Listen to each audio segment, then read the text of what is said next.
आज हम भगवत गीता के दूसरे अध्याय के बारे में चर्चा करेंगे, जो गीता के संपूर्ण सार को संक्षेप में प्रस्तुत करता है। हमारा प्रयास है कि हम आपको श्रीमद् भगवत गीता को बहुत ही आसान शब्दों में और सरल तरीके से समझा सके। इस वीडियो को ध्यान लगाकर सुनिएगा। अगर आप हमारे YouTube चैनल पर नए हैं तो चैनल को सब्सक्राइब और वीडियो को लाइक कर दें। संजय ने कहा, जब अर्जुन को करुणा और गहरे दुख से भरा हुआ देखा, उसकी आंखों में आंसू भरे हुए थे, तब मधुसूदन कृष्ण ने उसे ये वचन कहे। अर्जुन अत्यधिक करुणामय था, जो अक्सर एक उत्तम गुण माना जाता है, लेकिन भगवत गीता का पहला उपदेश हमें सिखाता है कि इस भौतिक संसार में करुणा, शोक और आंसू आत्मा के ज्ञान की कमी से उत्पन्न होते हैं। आमतौर पर हम अपने सभी कार्यों को शरीर की सुविधा के अनुसार परिभाषित करते हैं। हमें लगता है कि अगर शरीर आरामदायक है तो हम खुश रहेंगे, और अगर शरीर असुविधाजनक है तो हम ऐसी स्थिति से बचने का प्रयास करते हैं। लेकिन केवल शरीर के लिए करुणा और शोक उसी प्रकार है जैसे किसी डूबते व्यक्ति के कपड़ों के लिए शोक करना। अगर कोई व्यक्ति डूब रहा हो और हम उसके कपड़ों के लिए रोते हैं तो यह बुद्धिमानी की कमी को दर्शाता है। इसी तरह हमें समझना चाहिए कि व्यक्ति को बचाना कपड़ों को बचाने से अधिक महत्वपूर्ण है। इसी प्रकार यह शरीर आत्मा का केवल वस्त्र है।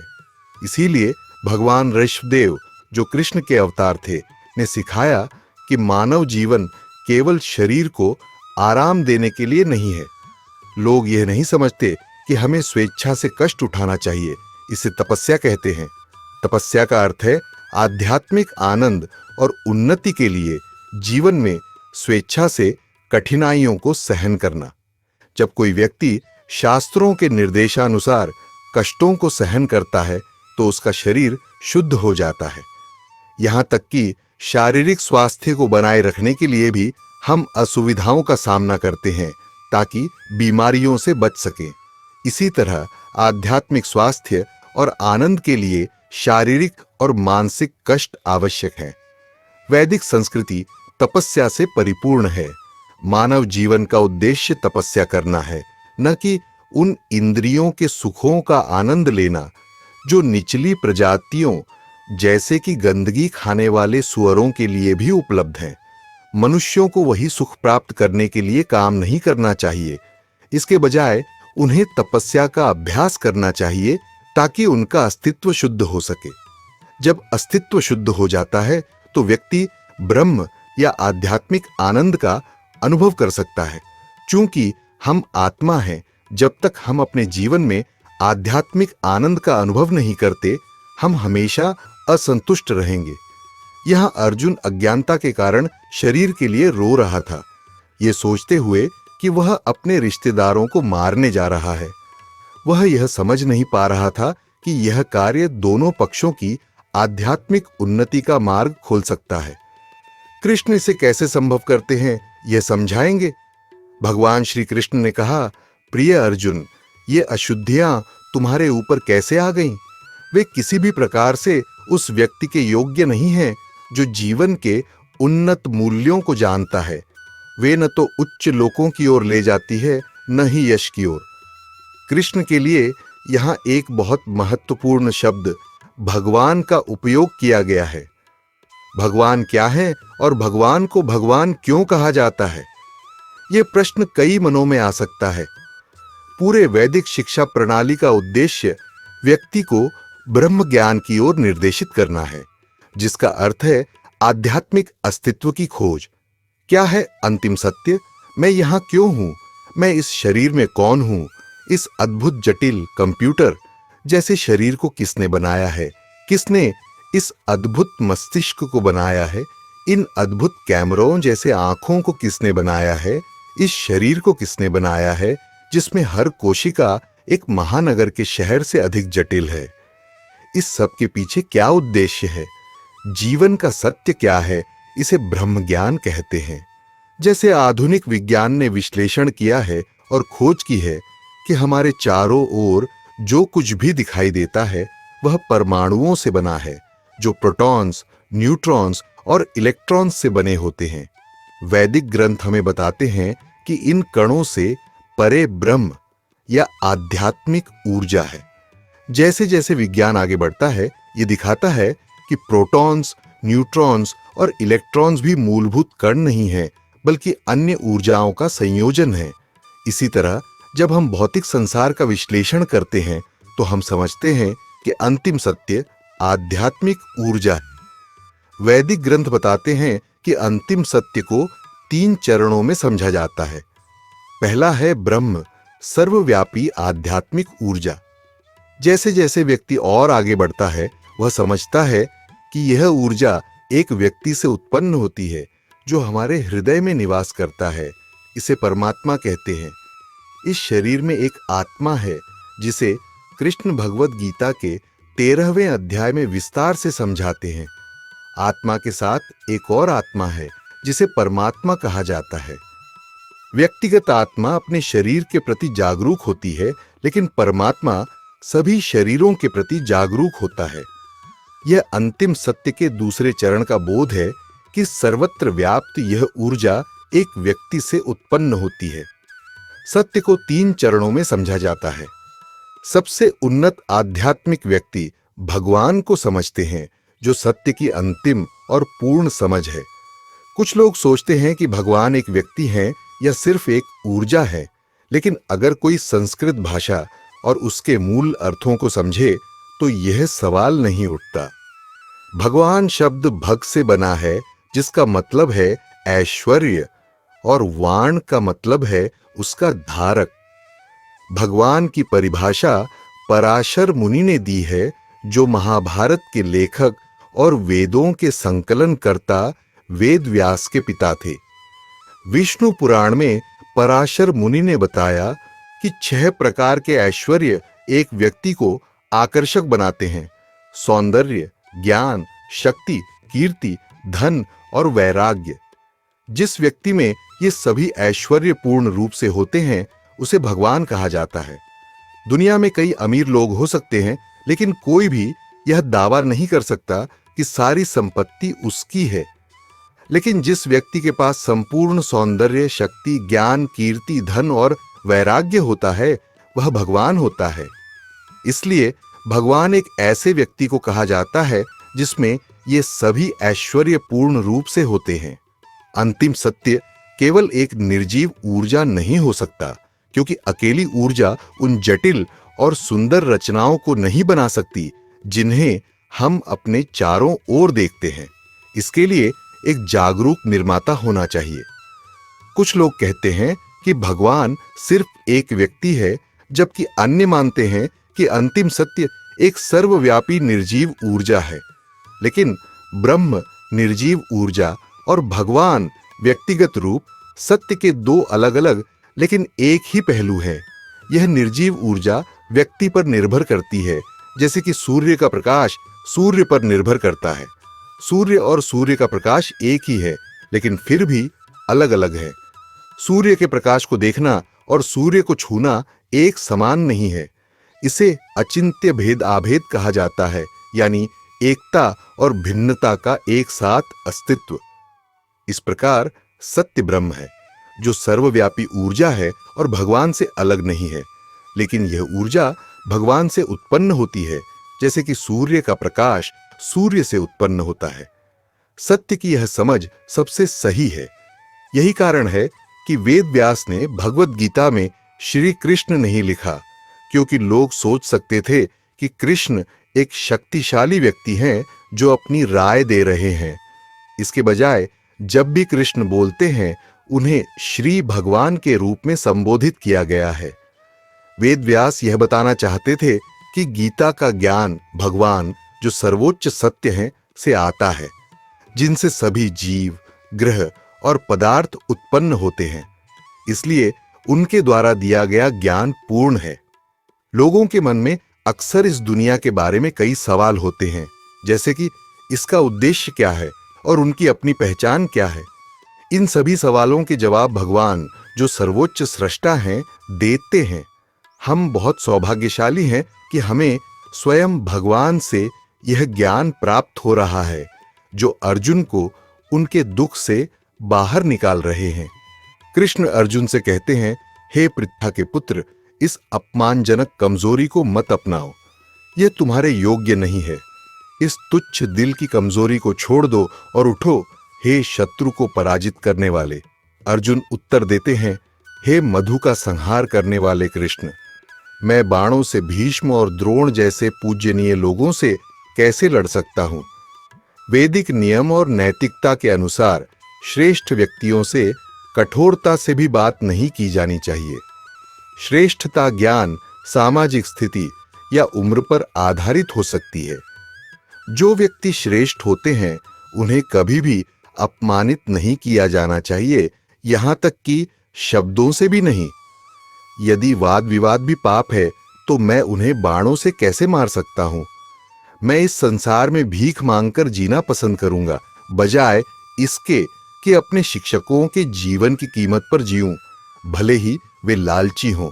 अगर वे मारे गए तो हमारी जीत खून से सनी होगी और हमें यह भी नहीं पता कि कौन सा बेहतर है, उन्हें हराना या उनसे हारना।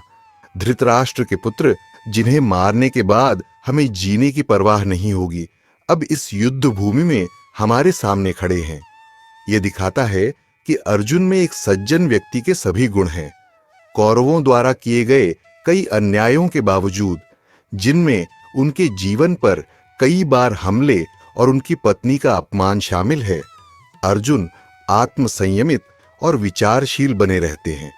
वे अपने बुजुर्गों की हत्या के परिणामों के बारे में चिंतित हैं, क्योंकि इससे उनके परिवारों का विनाश और धार्मिक मार्गदर्शन का नुकसान हो सकता है। अर्जुन की नियंत्रित इंद्रियां और मन उन्हें आत्म साक्षात्कार के लिए एक आदर्श उम्मीदवार बनाते हैं। इंद्रियों के नियंत्रण के बिना ज्ञान संभव नहीं है और ज्ञान और भक्ति के बिना मुक्ति संभव नहीं है। दुर्भाग्यवश आजकल इंद्रियों के नियंत्रण का कोई प्रशिक्षण नहीं दिया जाता है। कई लोग गलतफहमी में हैं कि इंद्रियों के भोग में लिप्त रहने से खुशी मिलती है, लेकिन यह एक भ्रम है। इंद्रियों के नियंत्रण के बिना सच्चा ज्ञान प्राप्त नहीं किया जा सकता और ज्ञान और भक्ति के बिना मुक्ति असंभव है। अब मैं अपने कर्तव्य को लेकर उलझन में हूं और कमजोरी के कारण मेरा मनोबल टूट गया है। ऐसी स्थिति में मैं आपसे स्पष्ट रूप से कहने का आग्रह करता हूं कि मेरे लिए सबसे अच्छा क्या है। मैं आपका शिष्य हूं और आपकी शरण में आया हूं, कृपया मुझे निर्देश दें। यहां इस्तेमाल किया गया शब्द कृपण है, जिसका मतलब होता है कंजूस। एक कंजूस कौन है?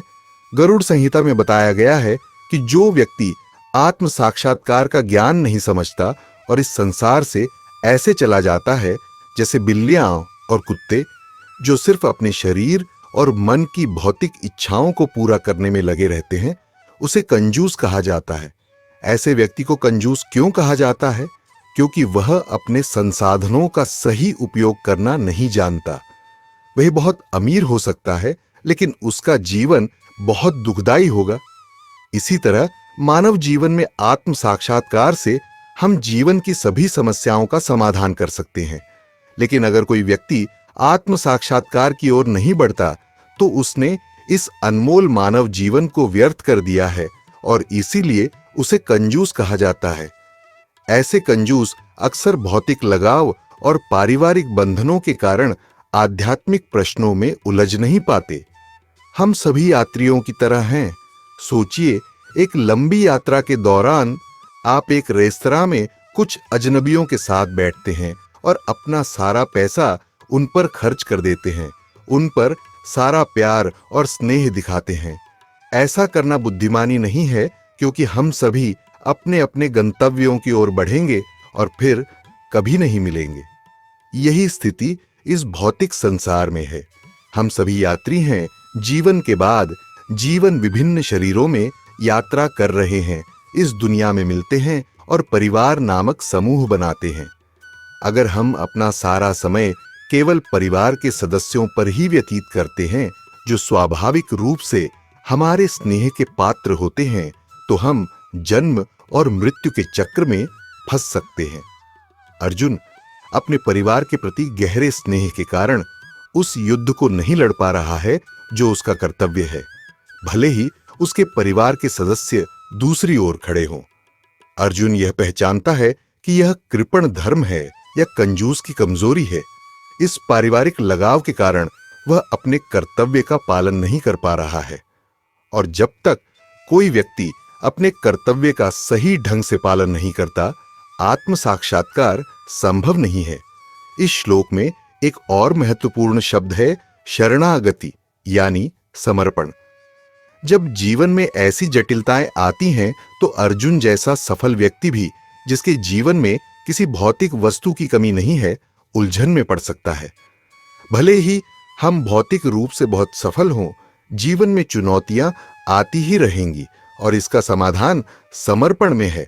हमें कृष्ण या कृष्ण के प्रतिनिधि, जो गुरु या आध्यात्मिक गुरु हैं, के प्रति समर्पित होना चाहिए। गुरु के प्रति पूर्ण समर्पण के बिना जीवन की समस्याओं का समाधान नहीं हो सकता। निश्चित रूप से यह समर्पण अंधविश्वास नहीं है।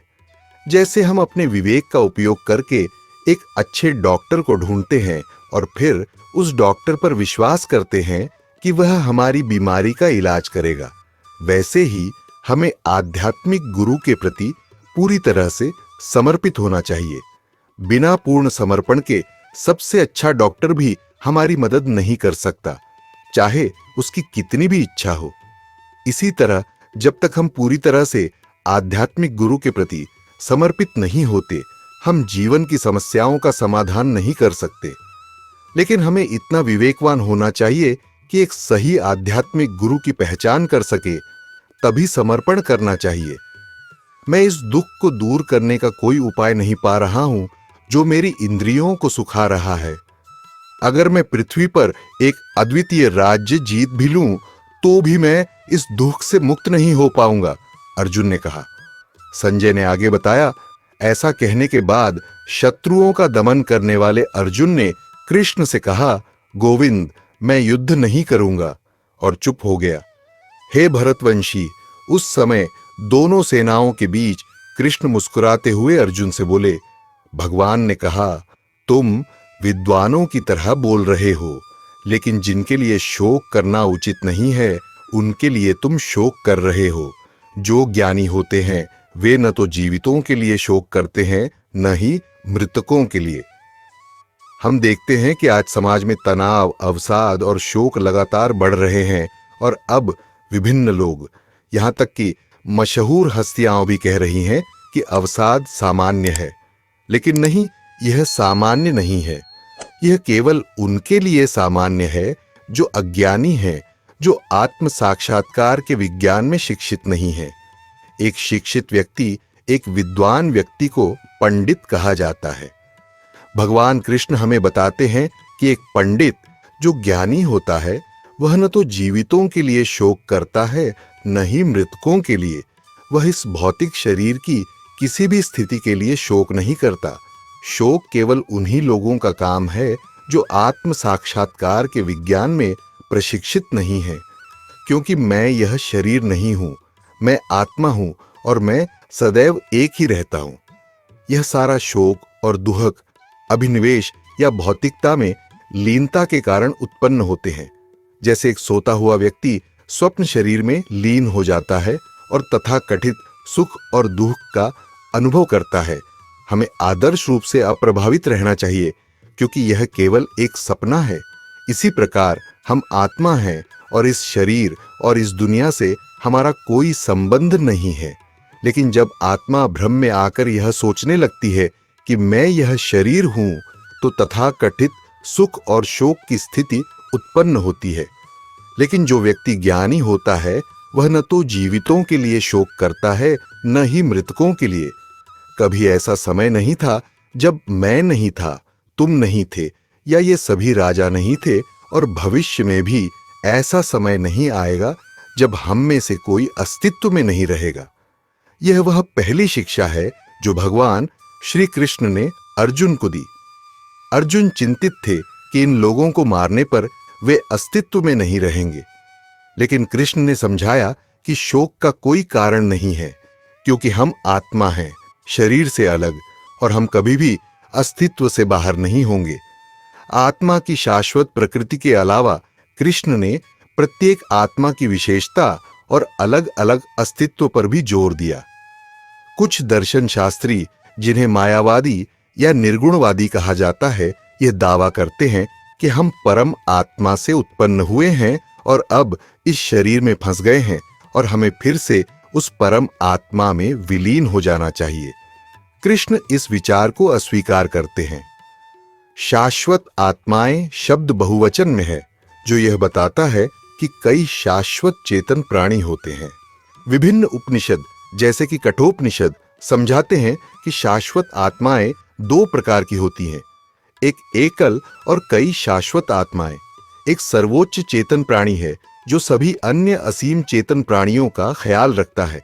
कृष्ण इस विविधता को दर्शाते हैं। एक अनंत सर्वोच्च आत्मा है जो अनगिनत सूक्ष्म जीवों की इच्छाओं को पूरा करती है। भगवान कृष्ण समझाते हैं कि कभी ऐसा समय नहीं था जब हम अस्तित्व में नहीं थे, और भविष्य में भी ऐसा समय नहीं आएगा जब हम अस्तित्व में नहीं रहेंगे।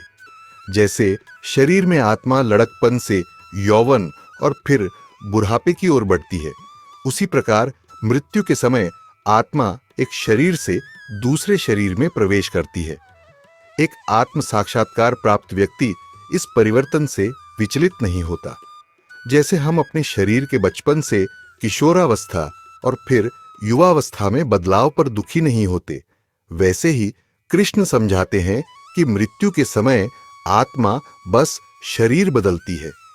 इसलिए शोक करने की कोई आवश्यकता नहीं है, क्योंकि हम हमेशा अपने शरीर को बदलते रहते हैं और मृत्यु बस अंतिम परिवर्तन है, एक दूसरे शरीर में बदलाव, एक बाहरी रूप का परिवर्तन। इसलिए शोक का कोई कारण नहीं है।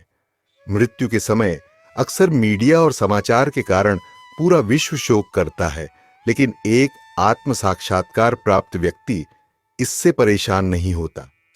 भले ही हम सैद्धांतिक रूप से समझते हैं कि हम शरीर नहीं हैं, फिर भी हम शरीर के दर्द को महसूस करते हैं। व्यावहारिक रूप से इस सच्चाई को प्राप्त करना कठिन है और इसके लिए आध्यात्मिक जीवन में महत्वपूर्ण प्रगति की आवश्यकता होती है। लेकिन एक अवस्था होती है, जैसे जब कोई व्यक्ति स्वप्न से जागता है और स्वप्न की समस्याओं से प्रभावित नहीं होता, तब वह समझता है कि वह स्वप्न का शरीर नहीं था। ऐसी आत्म साक्षात्कार की अवस्था संभव है, लेकिन यह बहुत उन्नत स्तर पर होती है। तब तक कृष्ण सलाह देते हैं कि हमें आध्यात्मिक जीवन के लिए इन भौतिक द्वंद्वों को सहन करना चाहिए।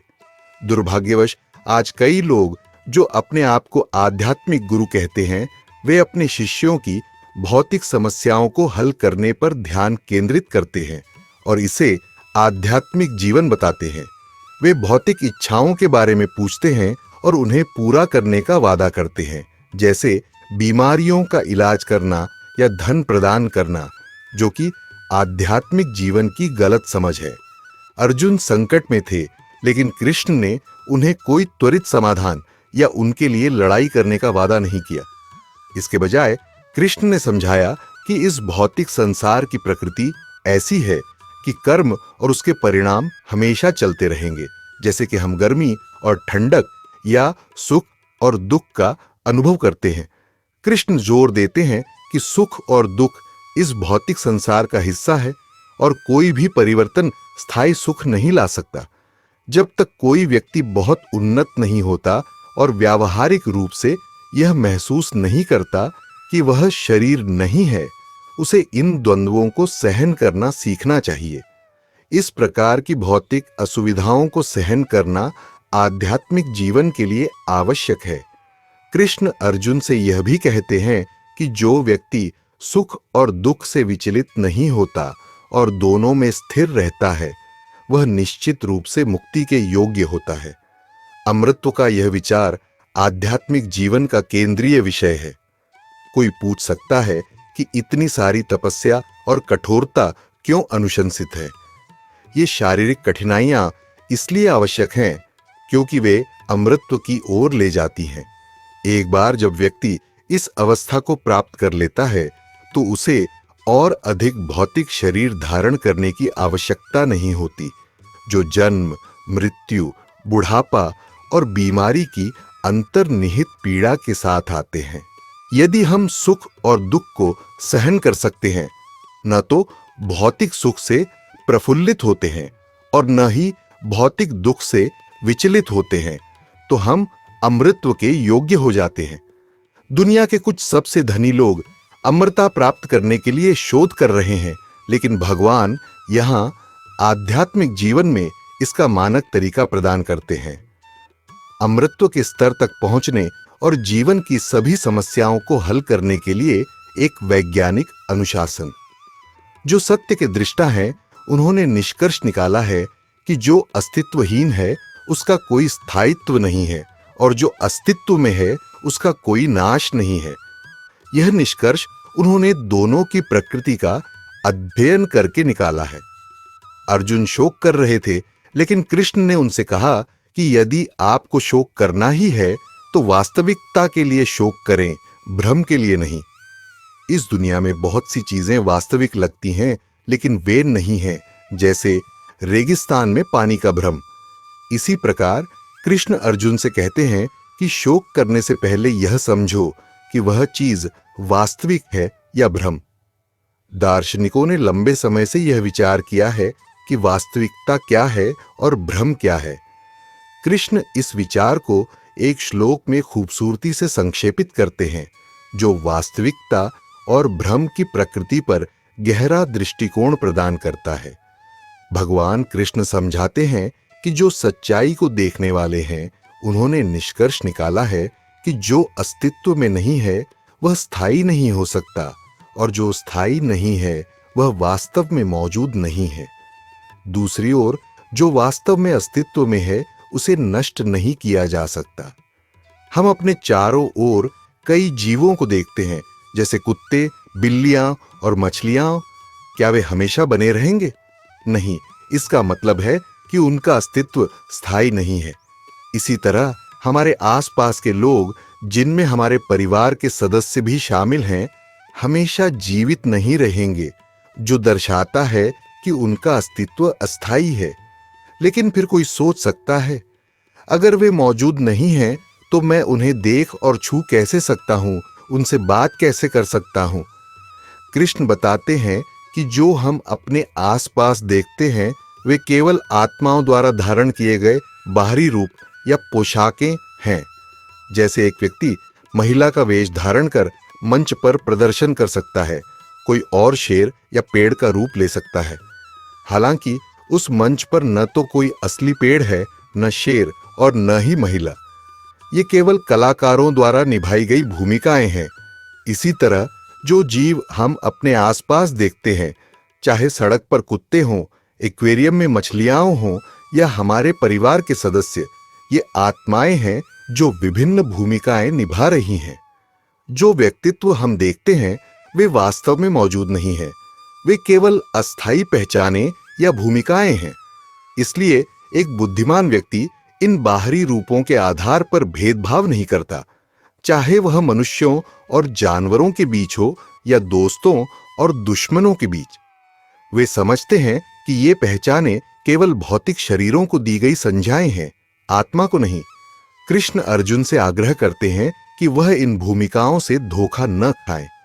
वह आत्मा जो उसके दादा या शिक्षक की भूमिका निभा रही है, वह शाश्वत और अपरिवर्तनीय है, जबकि ये भूमिकाएं अस्थायी और नश्वर हैं। कृष्ण आगे सिखाते हैं कि आत्मा पूरे शरीर में व्याप्त है और अविनाशी है। कोई भी इस अमर आत्मा को नष्ट नहीं कर सकता। केवल भौतिक शरीर जो नाशवान, मापने योग्य और अस्थायी है, वह नष्ट होने के अधीन है। इसलिए कृष्ण अर्जुन को बिना संकोच युद्ध करने की सलाह देते हैं। जो सोचता है कि जीव हत्यारा है या मारा जा रहा है, वह वास्तव में नहीं समझता। आत्मा न तो मारती है और न ही मारी जाती है। यह शाश्वत, अजन्मा, सदा रहने वाली, अमर और प्राचीन है, शरीर की मृत्यु से अप्रभावित। जैसे कोई व्यक्ति पुराने कपड़े छोड़कर नए कपड़े पहनता है, वैसे ही आत्मा पुराने और बेकार शरीरों को छोड़कर नए शरीर धारण करती है। आत्मा को किसी भी हथियार से टुकड़े टुकड़े नहीं किया जा सकता, आग से जलाया नहीं जा सकता, पानी से गीला नहीं किया जा सकता और हवा से सुखाया नहीं जा सकता। यह आत्मा अटूट, अगोचर और शाश्वत है। यह सर्वव्यापी, अपरिवर्तनीय, अचल और सदैव एक जैसी है। कुछ लोग आत्मा को मापने और समझने के लिए प्रयोग करने की कोशिश करते हैं, जैसे मृत्यु से पहले और बाद में शरीर का वजन मापना या आत्मा की गति को पकड़ने के लिए उन्नत उपकरणों का उपयोग करना। हालांकि कृष्ण समझाते हैं कि आत्मा को भौतिक उपकरणों से नहीं देखा जा सकता, क्योंकि यह भौतिक आयाम से परे है।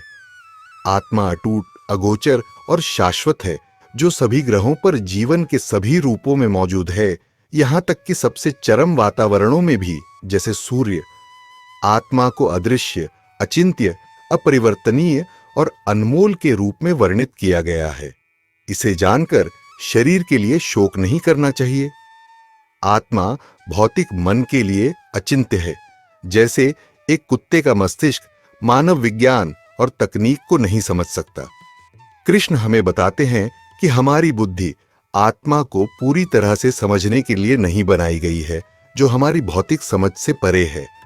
इसके बावजूद आत्मा सबसे छोटे चींटी से लेकर सबसे बड़े व्हेल तक सबको जीवन देती है, जिससे वह सर्वव्यापी और शाश्वत हो जाती है।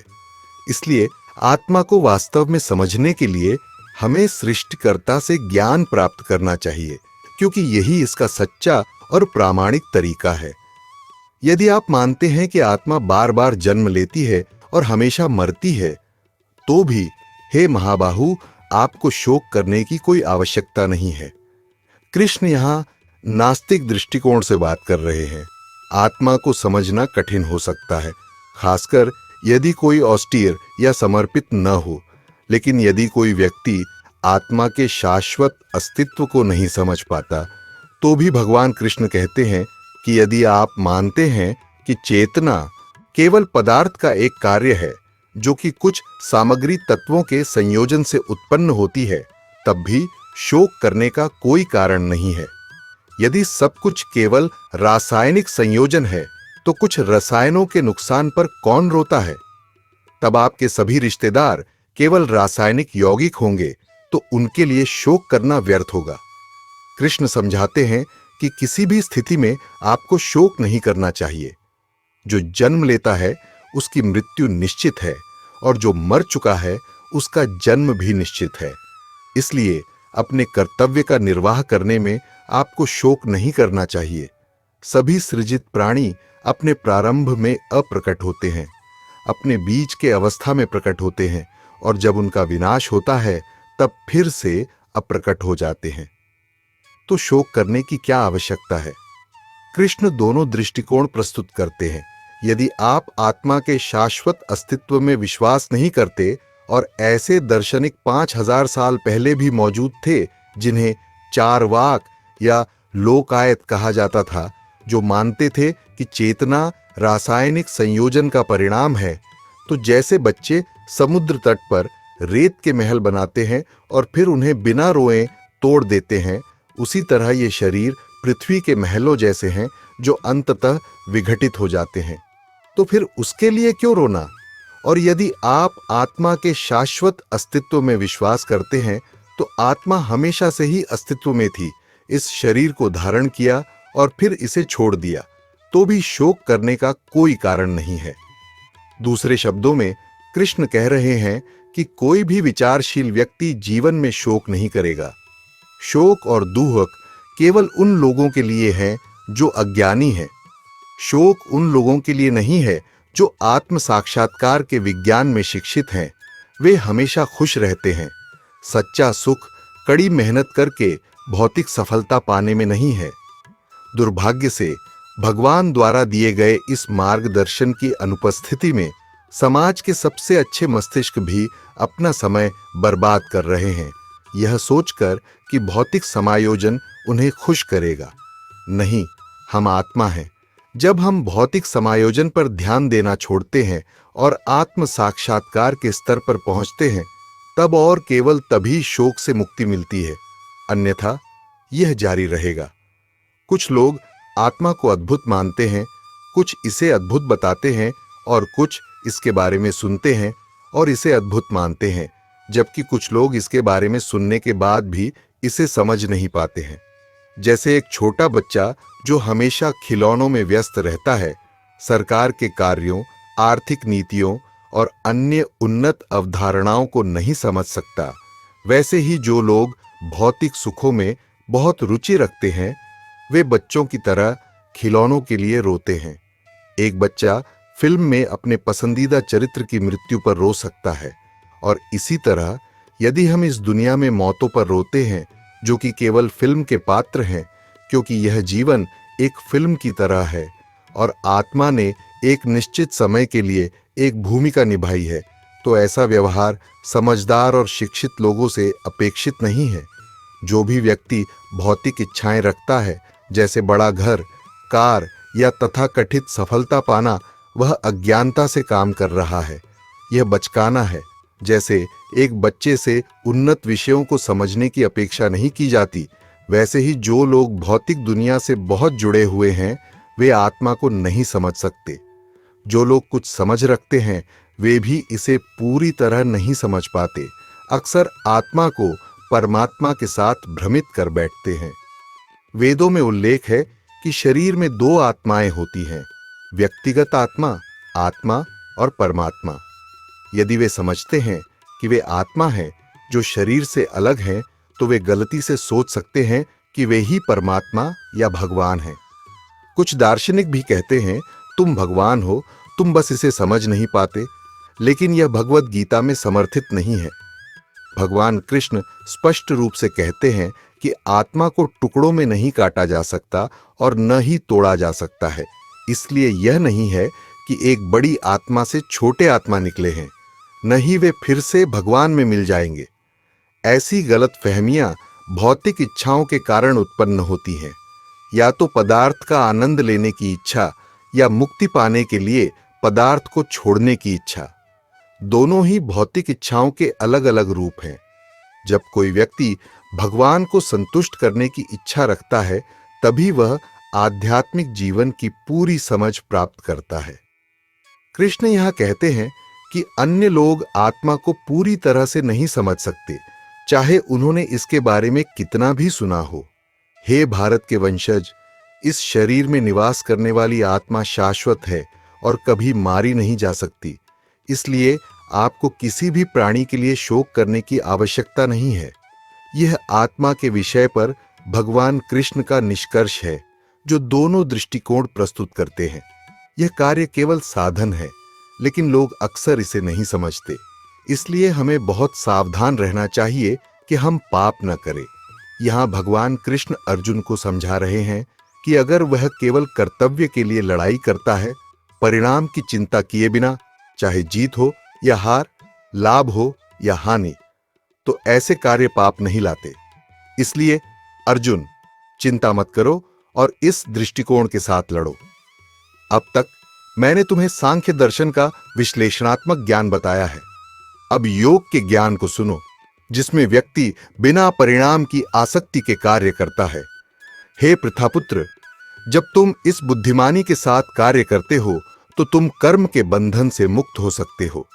सांख्य का अर्थ है विश्लेषण, शरीर और आत्मा का विश्लेषणात्मक अध्ययन, जिसे भगवान कृष्ण ने पूरी तरह से समझाया है। यही भगवान कृष्ण सांख्य के रूप में वर्णित करते हैं। जब कोई व्यक्ति अपने अस्तित्व को शरीर से अलग मानकर विश्लेषण करता है, तो भगवान कृष्ण समझ का दूसरा स्तर प्रस्तुत करते हैं। यह जानना पर्याप्त नहीं है कि आप शरीर नहीं हैं। इस समझ से आप शरीर की पीड़ा से अप्रभावित रह सकते हैं, लेकिन केवल दुख से मुक्ति ही अंतिम लक्ष्य नहीं है। हम सभी जीवन में सकारात्मक खुशी और आनंद की तलाश करते हैं। आत्मा को सच्चा आनंद तब मिलता है जब वह परमात्मा की सेवा में लग जाती है, जिसे योग कहा जाता है। योग शब्द बहुत प्रसिद्ध है, लेकिन कई लोग इसके वास्तविक अर्थ को नहीं समझते। योग केवल शारीरिक मुद्राओं का अभ्यास नहीं है। योग शब्द संस्कृत के युज शब्द से आया है, जिसका अर्थ है जोड़ना या मिलाना। इस प्रकार योग वह प्रक्रिया है जिसके द्वारा आत्मा को परमात्मा से जोड़ा जाता है। यह संबंध यांत्रिक नहीं है, यह एक पुरुष और महिला के संबंध की तरह है। हमारा भगवान के साथ एक संबंध है जिसे हमने भूल गए हैं, और एक सच्चे आध्यात्मिक गुरु के मार्गदर्शन में इस संबंध को पुनर्जीवित किया जा सकता है। भगवान और आत्मा दोनों शाश्वत हैं और उनका संबंध भी शाश्वत है। जब हम इस संबंध को पुनर्जीवित करते हैं और भगवान की सेवा में लगते हैं तो इसे योग कहा जाता है। भगवद गीता में विभिन्न योग प्रणालियों का वर्णन किया गया है। भगवान कृष्ण बुद्धि योग नामक एक उन्नत योग अभ्यास की व्याख्या करते हैं। योग एक सीढ़ी की तरह है, हर कोई शीर्ष पायदान पर नहीं होता है। व्यक्तिगत क्षमता के आधार पर विभिन्न योग प्रक्रियाओं की सिफारिश की गई है, लेकिन किसी को भी किसी भी स्तर पर अटका नहीं रहना चाहिए। कर्म योग, ध्यान योग, राजयोग और अष्टांग योग से प्रगति करते हुए अंततः व्यक्ति को भक्ति योग, जिसे बुद्धि योग भी कहा जाता है, तक पहुंचना चाहिए। बुद्धि योग का अर्थ है योग का अभ्यास करना बिना बाहरी परिस्थितियों को बदले। योगासन और प्राणायाम जैसे योगों में बाहरी व्यवस्थाओं की आवश्यकता होती है, जैसे कि अपने घर और परिवार को छोड़कर एकांत स्थान पर जाना। लेकिन बुद्धि योग में किसी बाहरी व्यवस्था की आवश्यकता नहीं होती। आप अपने वर्तमान व्यवसाय में जारी रह सकते हैं, चाहे वह शिक्षक हो, व्यापारी हो या अर्जुन की तरह योद्धा, और फिर भी योग का अभ्यास कर सकते हैं अपनी बुद्धि को परमात्मा से जोड़कर। यही बुद्धि योग है। अब भगवान कृष्ण अर्जुन को इस उन्नत योग रूप की व्याख्या करेंगे। ये सबसे उन्नत होने के बावजूद ये सबसे व्यावहारिक भी है, क्योंकि व्यक्ति अपने कर्मों को निभाते हुए आध्यात्मिक सफलता प्राप्त कर सकता है। इस अभ्यास में कोई हानि या कमी नहीं है। इस मार्ग पर थोड़ा भी प्रगति सबसे खतरनाक प्रकार के डर से बचा सकती है। यदि आप इस प्रक्रिया को शुरू करते हैं और इस जीवन में केवल 5% ही प्राप्त करते हैं तो कोई हानि नहीं है। अगले जीवन में आप वहीं से शुरू करेंगे जहां आपने छोड़ा था। भौतिक जगत में अधूरे कार्य अधूरे रहते हैं, लेकिन बुद्धियोग में आप अगले जीवन में उसी बिंदु से जारी रखते हैं जब तक आप पूर्णता प्राप्त नहीं कर लेते। भगवान कृष्ण यह भी बताते हैं कि इस मार्ग पर छोटी सी भी शुरुआत आपको सबसे बड़े खतरे से बचा सकती है। लोग अक्सर सोचते हैं कि नौकरी या परिवार खोना बड़ा खतरा है, लेकिन यह नुकसान अपरिहार्य है। सबसे बड़ा खतरा यह है कि सभी भौतिक संपत्ति खोने के बाद हम निचली प्रजातियों के जीवन में अवनत हो जाए। यदि हम जानवरों की प्रजातियों में अवनत हो जाते हैं तो हम सारी स्वतंत्रता खो देते हैं और हमेशा डर में रहते हैं। आजकल डेटा उपनिवेशीकरण और स्वतंत्रता खोने के बारे में बहुत चिंता है। लोग अपनी स्वतंत्रता को महत्व देते हैं और कोई भी निर्भर होना नहीं चाहता। लेकिन अगर हम जानवरों की प्रजातियों में अवनत हो जाते हैं तो हम सारी स्वतंत्रता खो देते हैं। जानवर के रूप में जीवन डर से भरा होता है। हमेशा खतरे में रहने की आशंका रहती है कि कोई हमला कर सकता है या मार सकता है। दुर्भाग्य से कई लोग भौतिक सुखों में फंसे रहते हैं और इस मानव शरीर के महत्व को नहीं समझते जिसे प्रकृति ने हमें दिया है। हम यह नहीं सोचते कि अगर हम जानवर के रूप में पुनर्जन्म लेते हैं तो हमारा जीवन कितना भयानक होगा। लेकिन बुद्धि योग में थोड़ी सी भी शुरुआत हमें इस स्थिति से बचा सकती है।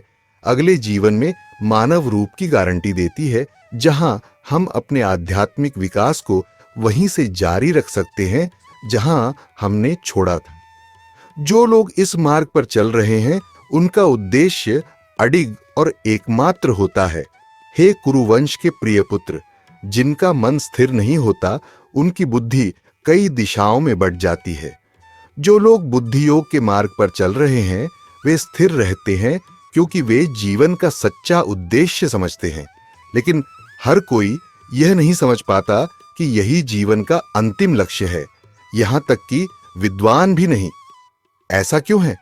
भगवान कृष्ण समझाते हैं कि छोटे ज्ञान वाले लोग वेदों के सुंदर शब्दों से बहुत प्रभावित होते हैं, जो स्वर्गीय लोकों में उन्नति, अच्छे जन्म, शक्ति आदि के लिए विभिन्न फलदायी कर्मों की अनुशंसा करते हैं।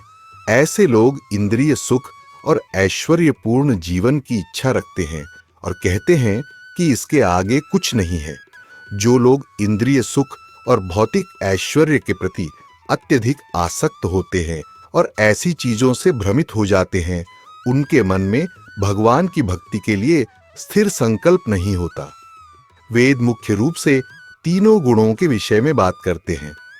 कृष्ण अर्जुन से कहते हैं कि इन गुणों से ऊपर उठो, सभी द्वैतों से मुक्त हो जाओ, लाभ और सुरक्षा के लिए चिंता छोड़ दो और आत्मा में स्थिर हो जाओ।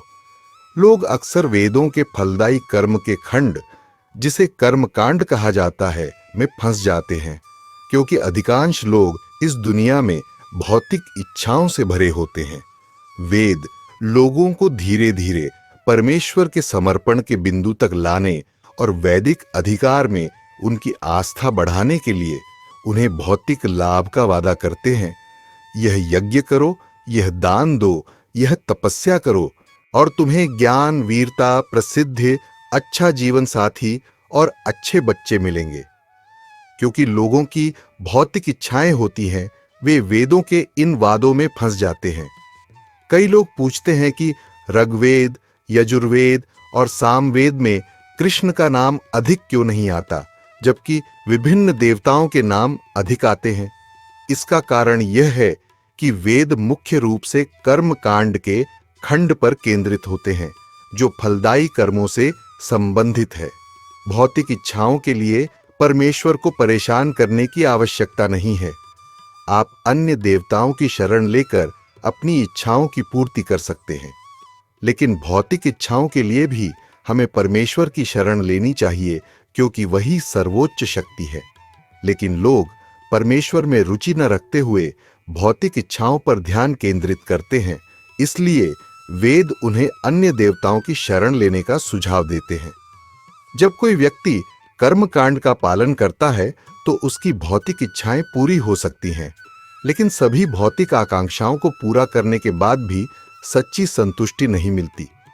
यह असंतोष व्यक्ति को ज्ञान के अगले स्तर पर ले जाने के लिए होता है, जिसे उपनिषदों में ज्ञान कांड कहा गया है और जिसे वेदांत के नाम से जाना जाता है। इसी बिंदु पर भगवान कृष्ण अर्जुन को आने के लिए कह रहे हैं। अधिकांश लोग सोचते हैं कि धर्म में सिर्फ अनुष्ठानों, उपवासों और कभी-कभी मंदिर जाने से अधिक कुछ नहीं है। वे सोचते हैं, मैं बहुत धार्मिक हूं, लेकिन कृष्ण सलाह देते हैं कि इन धार्मिक औपचारिकताओं में न फंसें और वेदांत के स्तर तक उठें, जो कि वैदिक ज्ञान का अंतिम चरण है, जिसमें आध्यात्मिक जिज्ञासा शामिल है। कृष्ण जोर देते हैं कि लाभ और सुरक्षा के बारे में सभी चिंताओं से मुक्त होना महत्वपूर्ण है, क्योंकि पूरी दुनिया अधिक धन, प्रसिद्धि, मान्यता, सम्मान और संपत्ति पाने की चिंता में व्यस्त है। लोग चिंतित होते हैं कि एक बार उन्होंने ये सब पा लिया तो वे इसे खो सकते हैं। कृष्ण हमें इन चिंताओं से ऊपर उठने की सलाह देते हैं। वे समझाते हैं कि जैसे एक छोटे तालाब से मिलने वाले सभी लाभ एक बड़े जलाशय से मिल सकते हैं, उसी तरह वेदों के सभी उद्देश्यों की पूर्ति उस व्यक्ति द्वारा हो सकती है जो उनके पीछे के वास्तविक उद्देश्य को जानता है। प्राचीन भारत में गांव प्रचलित थे और लोग सरल जीवन जीते थे। वे विभिन्न कार्यों के लिए अलग-अलग कुओं से पानी का प्रबंध करते थे, लेकिन यदि गांव में एक नदी होती तो अलग-अलग कुओं की आवश्यकता नहीं होती, क्योंकि नदी सभी जरूरतों को पूरा कर सकती थी। उसी तरह एक ब्राह्मण जो आत्मज्ञानी है और वेदों के पीछे के उद्देश्य को जानता है, उसे लाभ और सुरक्षा के लिए सभी धार्मिक औपचारिकताओं का पालन करने की आवश्यकता नहीं है। वेदों का अंतिम उद्देश्य भगवान के विज्ञान को समझना है, जिसे कृष्ण स्वयं भगवद गीता के 15वें अध्याय में समझाते हैं। सभी वेदों से मैं ही जाना जाता हूं। अंततः सभी ज्ञान का अंत भगवान को समझना है।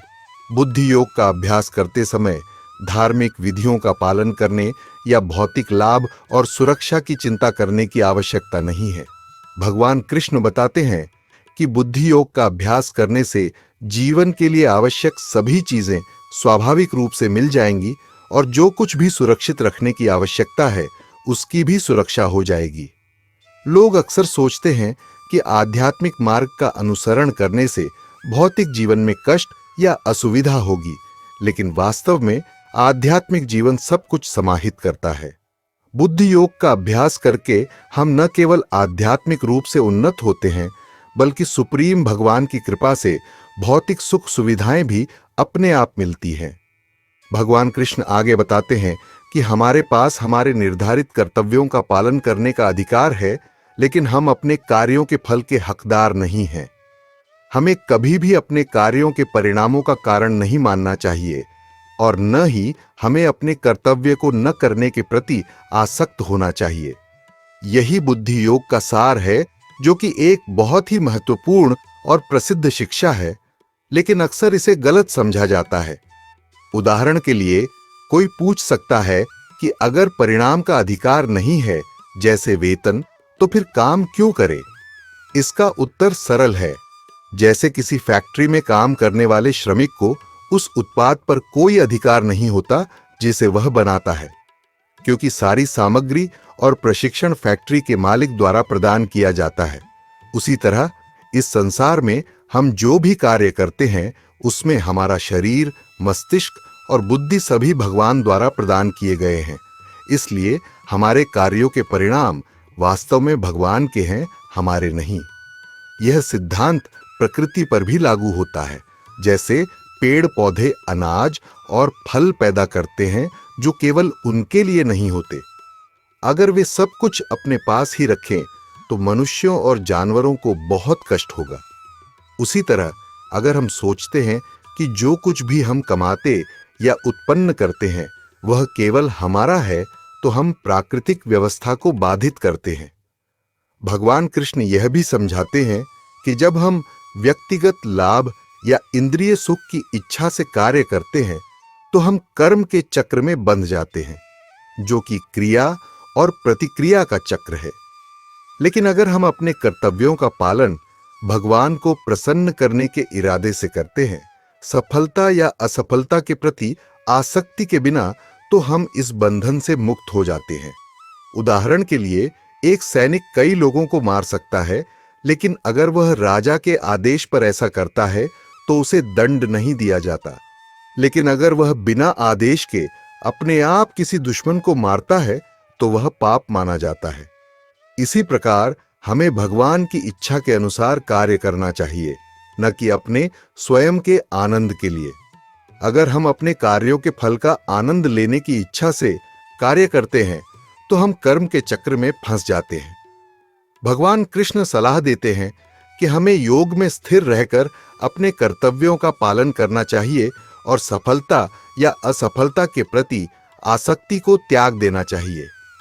इस मानसिक समता को योग कहा जाता है। एक योगी समझता है कि उसके सभी कार्य भगवान के लिए समर्पित होने चाहिए, बिना व्यक्तिगत लाभ या हानि की चिंता किए। यही सच्चा योग है, समता के साथ और केवल भगवान की प्रसन्नता के लिए कार्य करना। कृष्ण चेतावनी देते हैं कि जो लोग अपने कार्यों के फल का आनंद लेना चाहते हैं वे कंजूस होते हैं और घृणास्पद कर्मों में लिप्त होते हैं। ऐसी स्वार्थी प्रवृत्ति एक फैक्ट्री में काम करने वाले श्रमिक के समान होती है, जो उत्पादों को चुराने की कोशिश करता है, जो कि आपराधिक और निंदनीय है। हमारे पास जो कुछ भी है वह भगवान द्वारा दिया गया है और इसलिए सब कुछ भगवान को ही अर्पित किया जाना चाहिए। भगवद गीता में भगवान को भगवान कहा गया है, जो एक व्यक्ति हैं, और इसीलिए वे हमारी भेंटों के पात्र हैं, न कि स्वार्थ के कारण, बल्कि इसलिए कि अंततः सब कुछ उन्हीं का है। कृष्णा की मांग किसी तानाशाह की तरह नहीं है, बल्कि एक प्रेमी की तरह है। एक प्रेमी उम्मीद करता है, कृपया मेरे लिए यह करो, मुझे कुछ खाने को दो, जिससे रिश्ते में सुख बढ़ता है। भगवद गीता में कृष्ण बताते हैं कि यदि आप एक साधारण व्यक्ति हैं और बहुत अमीर नहीं हैं, तो भी आप अपने घर में एक पौधा उगा सकते हैं और उसकी पत्ती उन्हें अर्पित कर सकते हैं। क्या यह कठिन काम है? अगर आप यह भी नहीं कर सकते तो निश्चित रूप से आपके घर में पानी तो है। वह पानी कृष्ण को अर्पित कीजिए, लेकिन प्यार से। कृष्ण ऐसा इसलिए कहते हैं क्योंकि उन्हें पता है कि जब तक हम भगवान के साथ एक प्रेमपूर्ण संबंध में नहीं जुड़ते, हम कभी संतुष्ट नहीं हो सकते। इस दुनिया में लोग सिर्फ पैसे और समृद्धि का आनंद लेने के लिए कड़ी मेहनत नहीं करते, बल्कि इन्हें दूसरों, विशेषकर अपने परिवार के सदस्यों के लिए उपयोग करते हैं। लेकिन जब तक ये चीजें भगवान की सेवा में नहीं लगाई जाती, तब तक दिल को संतुष्टि नहीं मिलती। कोई व्यक्ति अपने परिवार के लिए बहुत मेहनत कर सकता है, लेकिन परिवार कभी पूरी तरह संतुष्ट नहीं होता। वे पूछ सकते हैं, आपने हमारे लिए क्या किया? भले ही उस व्यक्ति ने अपनी पूरी क्षमता से काम किया हो। इस प्रकार न तो सेवा का उद्देश्य संतुष्ट होता है और न ही सेवा करने वाला व्यक्ति। कई पश्चिमी देशों में, जहां पारिवारिक संबंध मजबूत नहीं होते, लोग पालतू जानवरों की ओर मुड़ते हैं और कभी-कभी अपनी पूरी संपत्ति कुत्तों को छोड़ देते हैं, क्योंकि वे उस प्रेमपूर्ण प्रतिदान की तलाश करते हैं। कृष्ण समझते हैं कि हम जीवात्मा तब तक वास्तव में संतुष्ट नहीं हो सकते जब तक हम अपने प्रेमपूर्ण संबंध को भगवान के साथ पुनर्जीवित नहीं करते। कृष्ण को स्वयं किसी चीज की जरूरत नहीं है, उनके पास पहले से ही सब कुछ है। लेकिन जब हम अपने कार्यों के परिणाम भगवान को अर्पित करते हैं, तो एक प्रेमपूर्ण संबंध स्थापित होता है जो हमें बहुत संतुष्टि देता है। बिना भौतिक इच्छाओं के हमें भौतिक शरीर की आवश्यकता नहीं रहती और इसके बजाय हमें आध्यात्मिक शरीर प्राप्त होता है और हम उस स्थान पर जाते हैं जहां भगवान रहते हैं, एक स्थान जिसे कृष्ण वर्णित करेंगे। यह मानसिकता प्रेम और व्यापक दृष्टिकोण की है। जब कृष्ण हमें सब कुछ देते हैं तो हमें सिर्फ उनके लिए ही काम करना चाहिए, बजाय इसके कि हम अपने व्यक्तिगत आनंद के लिए काम करें। कुछ लोग तर्क कर सकते हैं कि वे दान करने और दूसरों की मदद करने के लिए कड़ी मेहनत करते हैं, लेकिन आप चोरी की वस्तुओं से दान नहीं कर सकते, क्योंकि सब कुछ भगवान का है और इसे उनकी सेवा में ही इस्तेमाल किया जाना चाहिए। भगवान की सेवा अन्य जीवित प्राणियों की सेवा को बाहर नहीं करती। कृष्ण समझाएंगे कि हम सभी भगवान का हिस्सा हैं, इसलिए उनकी सेवा करना स्वाभाविक रूप से दूसरों, परिवार, राष्ट्र और यहां तक कि जानवरों की सेवा को भी शामिल करता है। भगवान से प्रेम करने का मतलब अपने परिवार से नफरत करना नहीं है, बल्कि जब आप भगवान से प्रेम करते हैं तो आपके परिवार के लिए सच्चा प्रेम उत्पन्न होता है। इस दिव्य प्रेम के बिना सबसे करीबी रिश्ते, जैसे पति और पत्नी के बीच, कमजोर हो सकते हैं, जिससे अलगाव और तलाक होते हैं, क्योंकि लोग अपने ही सुख पर ध्यान केंद्रित करते हैं।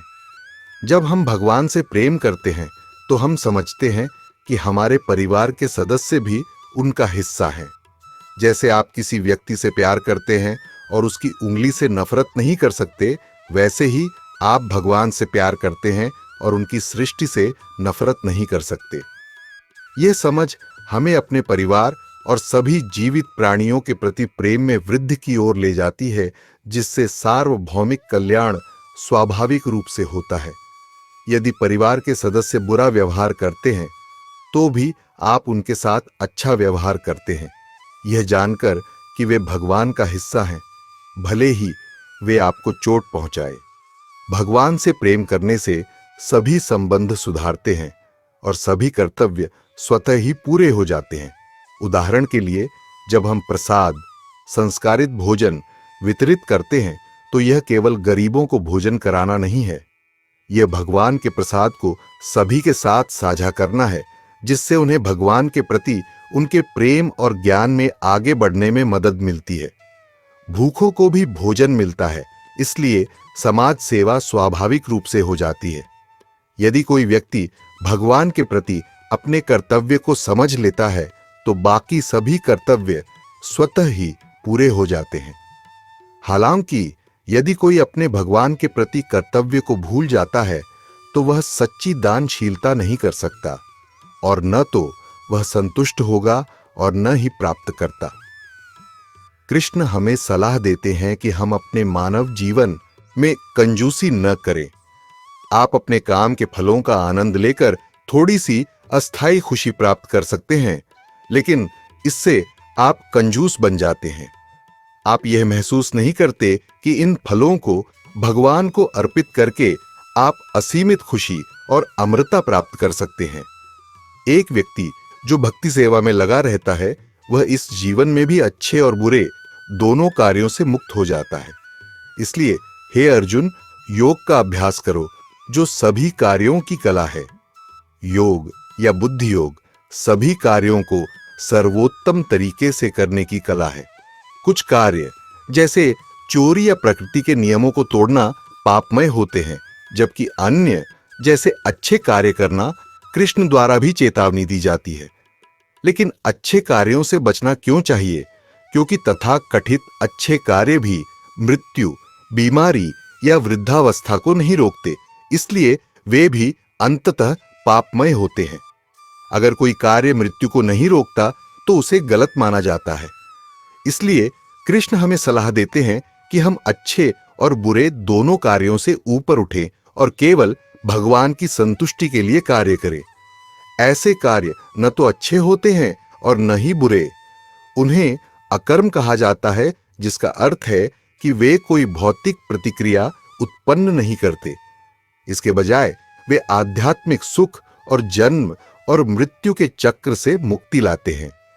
जो ज्ञानी भक्ति सेवा में लगे रहते हैं, वे भगवान में शरण लेते हैं और अपने कार्यों के फलों को त्याग कर इस चक्र से मुक्त हो जाते हैं। जब हम अपने कर्मों के फल का त्याग कर देते हैं, तो हम सभी दुखों से परे की स्थिति प्राप्त कर सकते हैं। इससे हमें जन्म और मृत्यु के चक्र से मुक्ति मिलती है। हालांकि इसका मतलब यह नहीं है कि कृष्ण हमें जीवन समाप्त करने के लिए कह रहे हैं। कृष्ण पहले ही समझा चुके हैं कि हम हमेशा से अस्तित्व में थे और हमेशा रहेंगे, लेकिन जब हम अपने कर्मों के फल के प्रति आसक्ति छोड़ देते हैं, तो हम उन भौतिक शरीरों की आवश्यकता से मुक्त हो जाते हैं जो जन्म, मृत्यु और दुखों के अधीन हैं। हम एक ऐसी स्थिति में बने रहेंगे जो सभी दुखों से परे है, जिसे आध्यात्मिक लोक कहा जाता है। आधुनिक विज्ञान भले ही अन्य ग्रहों पर जीवन के बारे में जानकारी न दे पाए, लेकिन जैसे पृथ्वी, जल और अग्नि जैसे तत्व अलग अलग रूपों में विद्यमान होते हैं, वैसे ही कुछ ग्रह पूरी तरह से आध्यात्मिक तत्वों से बने होते हैं। ये आध्यात्मिक ग्रह शाश्वत होते हैं और समय के प्रभाव जैसे कि मृत्यु, बीमारी और बुढ़ापे से मुक्त होते हैं। वेद हमें सलाह देते हैं कि हमें अपने मानव जीवन को अन्य भौतिक ग्रहों पर जाने में बर्बाद नहीं करना चाहिए, जहां जीवन के बेहतर होने के बावजूद अंततः जीवन समाप्त हो जाएगा। इसके बजाय हमें उस स्थिति को प्राप्त करने का प्रयास करना चाहिए जहां कोई भी दुख नहीं होता, और इसे आध्यात्मिक लोक कहा जाता है। आध्यात्मिक लोक में परम पुरुष निवास करते हैं और भगवान कृष्ण इसे भगवद गीता में बहुत सुंदर और विस्तार से समझाएंगे। मानव जीवन का लक्ष्य केवल जन्म और मृत्यु के चक्र से मुक्ति नहीं है, बल्कि आध्यात्मिक लोक तक पहुंचना और भगवान और उनके भक्तों के साथ प्रेम पूर्ण संबंधों में संलग्न होना है। जब आपकी बुद्धि भ्रम के घने जंगल से बाहर आ जाती है, तो आप सुनी हुई और सुनने योग्य सभी चीजों के प्रति उदासीन हो जाएंगे। जब आपका मन वेदों में दिए गए भौतिक सुखों के लुभावने वादों से विचलित नहीं होगा और वह आत्म साक्षात्कार की अवस्था में स्थिर रहेगा, तब आप दिव्य चेतना को प्राप्त कर लेंगे। जो व्यक्ति बुद्धि योग का अभ्यास करता है और भगवान के साथ अपने संबंध को समझता है, वह जीवन में ऐसी अद्वितीय खुशी का अनुभव करता है कि वह भौतिक सुखों या धार्मिक अनुष्ठानों की परवाह नहीं करता। आध्यात्मिक जीवन को इस शरीर में ही अनुभव किया और महसूस किया जा सकता है, जिससे अद्वितीय आध्यात्मिक आनंद मिलता है, जिसे समाधि या पारलौकिक चेतना कहा जाता है। अब भगवान कृष्ण अर्जुन को समझाते हैं कि जो व्यक्ति इस चेतना में लीन होता है उसके लक्षण क्या होते हैं, भले ही वह इस भौतिक शरीर में हो। अर्जुन पूछते हैं, जो व्यक्ति पारलौकिक चेतना में लीन है उसके लक्षण क्या हैं? वह कैसे बोलता है, उसकी भाषा क्या है, वह कैसे बैठता है और वह कैसे चलता है? यहां महत्वपूर्ण शब्द है समाधि, जो योग का अंतिम लक्ष्य है। योग की प्रक्रिया यम, नियम, आसन, प्राणायाम, धारणा, ध्यान से शुरू होती है और अंत में समाधि पर समाप्त होती है, जहां व्यक्ति पूरी तरह से कृष्ण के विचारों में लीन हो जाता है। दुर्भाग्य से कई आधुनिक योग प्रथाएं इस अंतिम उद्देश्य को भूल गई हैं और वे केवल शारीरिक फिटनेस या अस्थायी मानसिक शांति पर ध्यान केंद्रित करती हैं। लेकिन योग का सच्चा लक्ष्य समाधि की अवस्था तक पहुंचना है, जहां मन पूरी तरह से आध्यात्मिक स्तर पर केंद्रित हो जाता है। आध्यात्मिक स्तर का अर्थ है कि मन भगवान कृष्ण के स्वरूप में लीन हो जाता है। शून्यता, प्रकाश या निराकार ऊर्जा पर ध्यान करने की सिफारिश पातंजलि योग सूत्र, भगवद गीता या किसी भी मानक योग ग्रंथों में नहीं की गई है। इसलिए ध्यान का केंद्र विष्णु पर होना चाहिए, जैसा कि महाभारत में बहुत सुंदर रूप से वर्णित है, जहां भगवान के स्वरूप का बहुत ही सुंदर विवरण दिया गया है। भगवान जो शांतम है, सबसे शांत है और शेषनाग पर शयन करते हैं। उनकी नाभि कमल के समान है और वे सभी देवताओं के स्वामी हैं।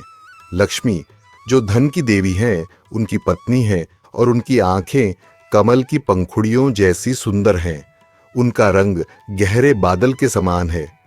यह विवरण भगवान के व्यक्तिगत स्वरूप को उजागर करता है और कहा गया है कि योगी अपने हृदय में इस रूप का ध्यान करते हैं।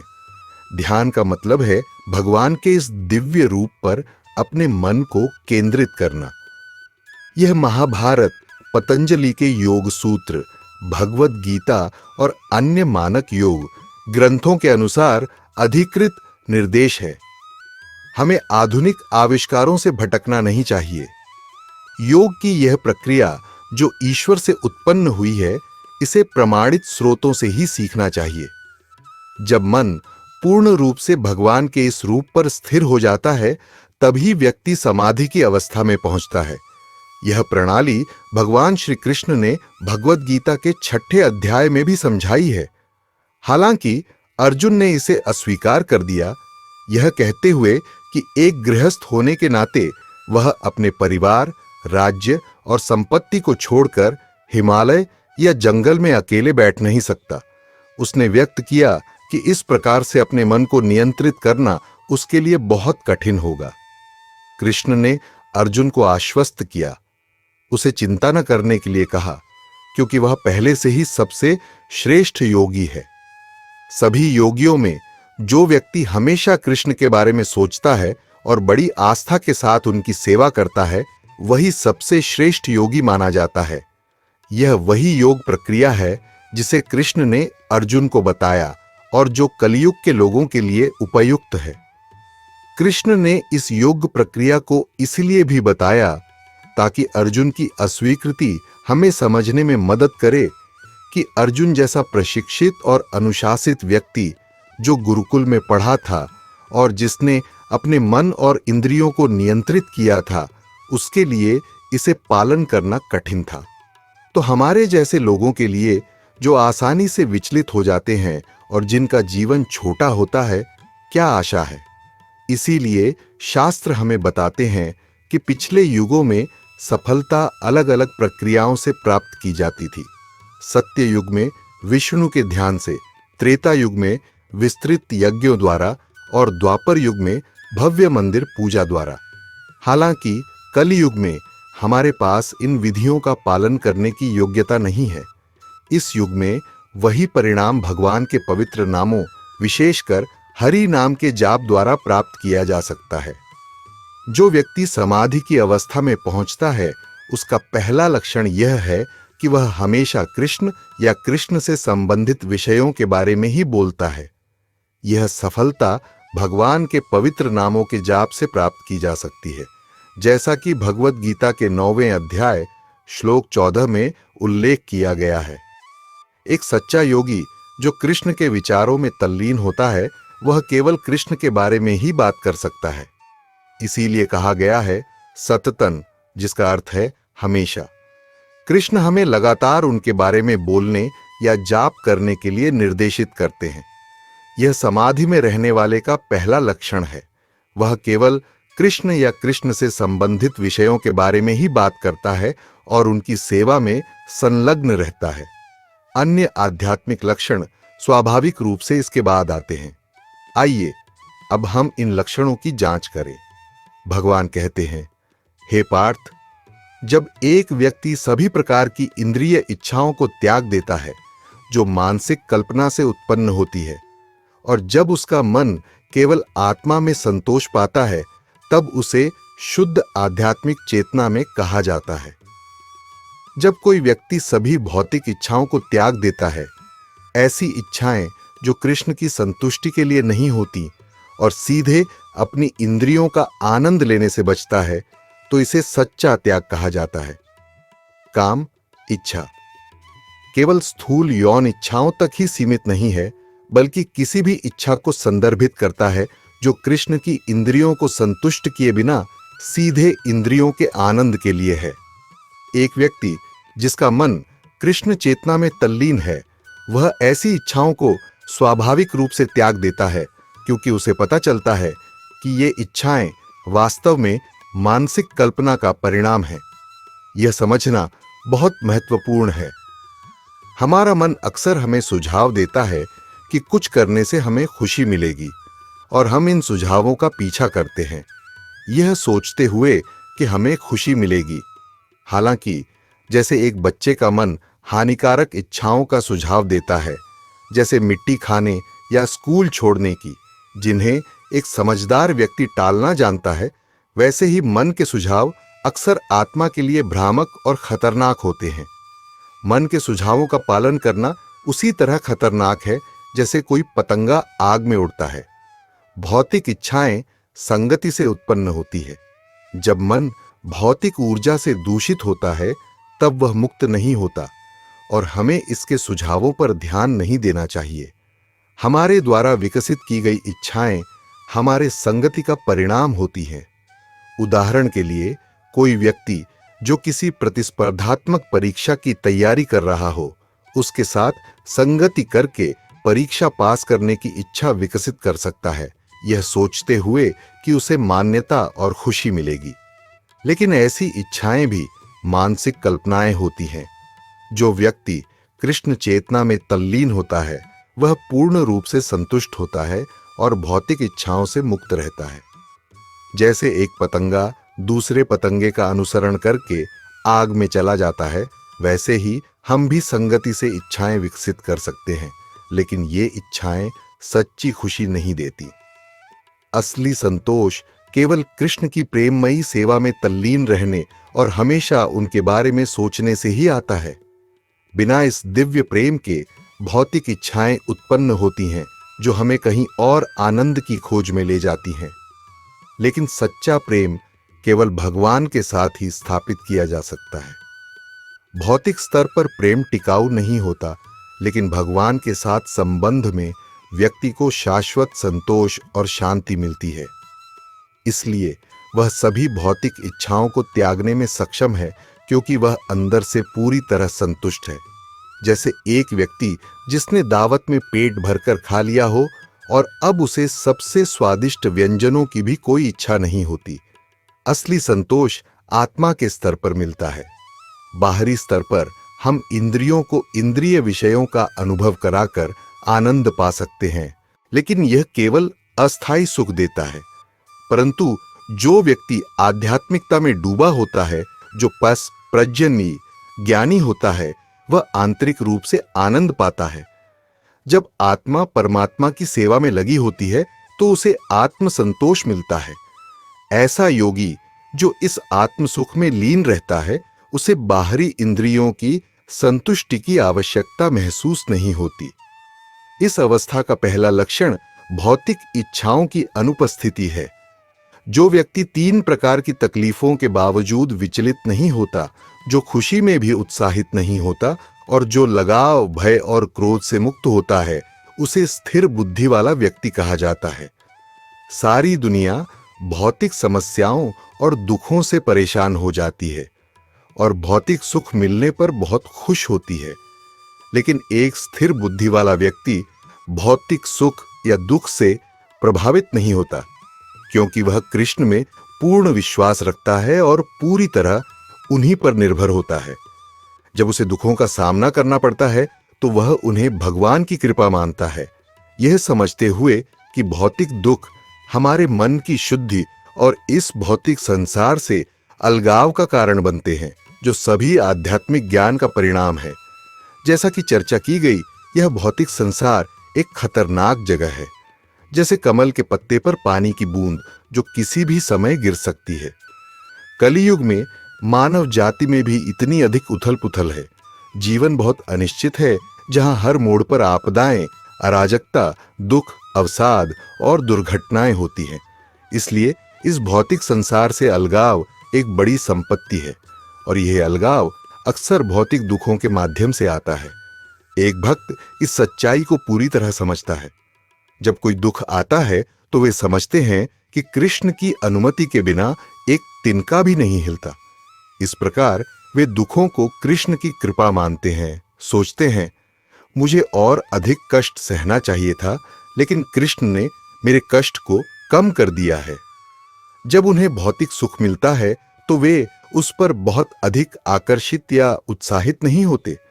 उन्हें इस दुनिया में कोई व्यक्तिगत आनंद प्राप्त करने की इच्छा नहीं होती। उनका एकमात्र उद्देश्य कृष्ण को प्रसन्न करना होता है। अगर उनके जीवन में आराम आता है तो वे इसे कृष्ण की सेवा में अधिक उत्साह और ऊर्जा से कार्य करने के अवसर के रूप में देखते हैं। उनका एकमात्र उद्देश्य कृष्ण को संतुष्ट करना और उन्हें आनंद देना है, इसलिए वे व्यक्तिगत सुखों से बहुत उत्साहित नहीं होते और जीवन की असफलताओं को कृष्ण की कृपा के रूप में स्वीकार करते हुए हमेशा संतुलित रहते हैं। लगाव, भय और क्रोध से मुक्त होना बहुत कठिन है, लेकिन क्योंकि एक भक्त का एकमात्र उद्देश्य कृष्ण को संतुष्ट करना होता है, वे इस संसार में किसी भी चीज से जुड़ते नहीं हैं। जैसे बैंक में बैठा एक कैशियर बड़ी मात्रा में पैसे गुजरते हुए देखता है, लेकिन समझता है कि यह पैसा उसका नहीं है। एक भक्त भी जानता है कि कुछ भी उसका नहीं है। परिवार के सदस्य जो वास्तव में कृष्ण के होते हैं, रेस्टोरेंट में इकट्ठा हुए यात्रियों की तरह होते हैं। वे केवल अस्थायी रूप से साथ होते हैं। भक्त का कर्तव्य होता है कि वह उन्हें कृष्ण की ओर मार्गदर्शन करे और उन्हें योग की प्रक्रिया में उन्नत होने में मदद करे। इस प्रकार लोगों या भौतिक संसाधनों के प्रति कोई अनुचित लगाव या अत्यधिक स्नेह नहीं होता। भक्त स्वयं को कृष्ण की संपत्ति का संरक्षक मानता है, जिससे लोगों, स्थानों या संसाधनों से लगाव नहीं होता। भौतिक संसार में लोग अक्सर बहुत डरे हुए होते हैं। उन्हें प्रियजनों को खोने, पैसे खोने या अपनी स्थिति खोने का डर रहता है, लेकिन क्योंकि एक भक्त किसी भी चीज से जुड़ा नहीं होता, वह भयमुक्त भी होता है। जब हम भौतिक वस्तुओं से जुड़े होते हैं तो हम उनका आनंद नहीं ले पाते और इससे क्रोध उत्पन्न होता है, लेकिन जब किसी वस्तु का स्वयं के लिए आनंद लेने की इच्छा नहीं होती तो क्रोध नहीं होता।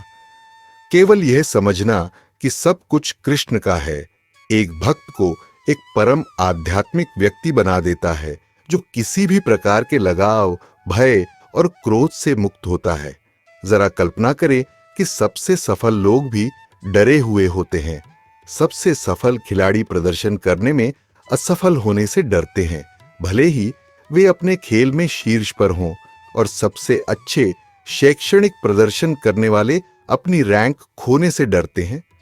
इस भौतिक संसार में हर कोई डरा हुआ है, लेकिन एक भक्त निडर होता है। यह चेतना कितनी अद्भुत है, क्रोध से मुक्त। इस अवस्था वाले व्यक्ति का एक और लक्षण यह है कि वे अच्छे कुछ मिलने पर प्रसन्न नहीं होते और बुरा कुछ होने पर दुखी नहीं होते। वे पूर्ण ज्ञान में स्थिर रहते हैं।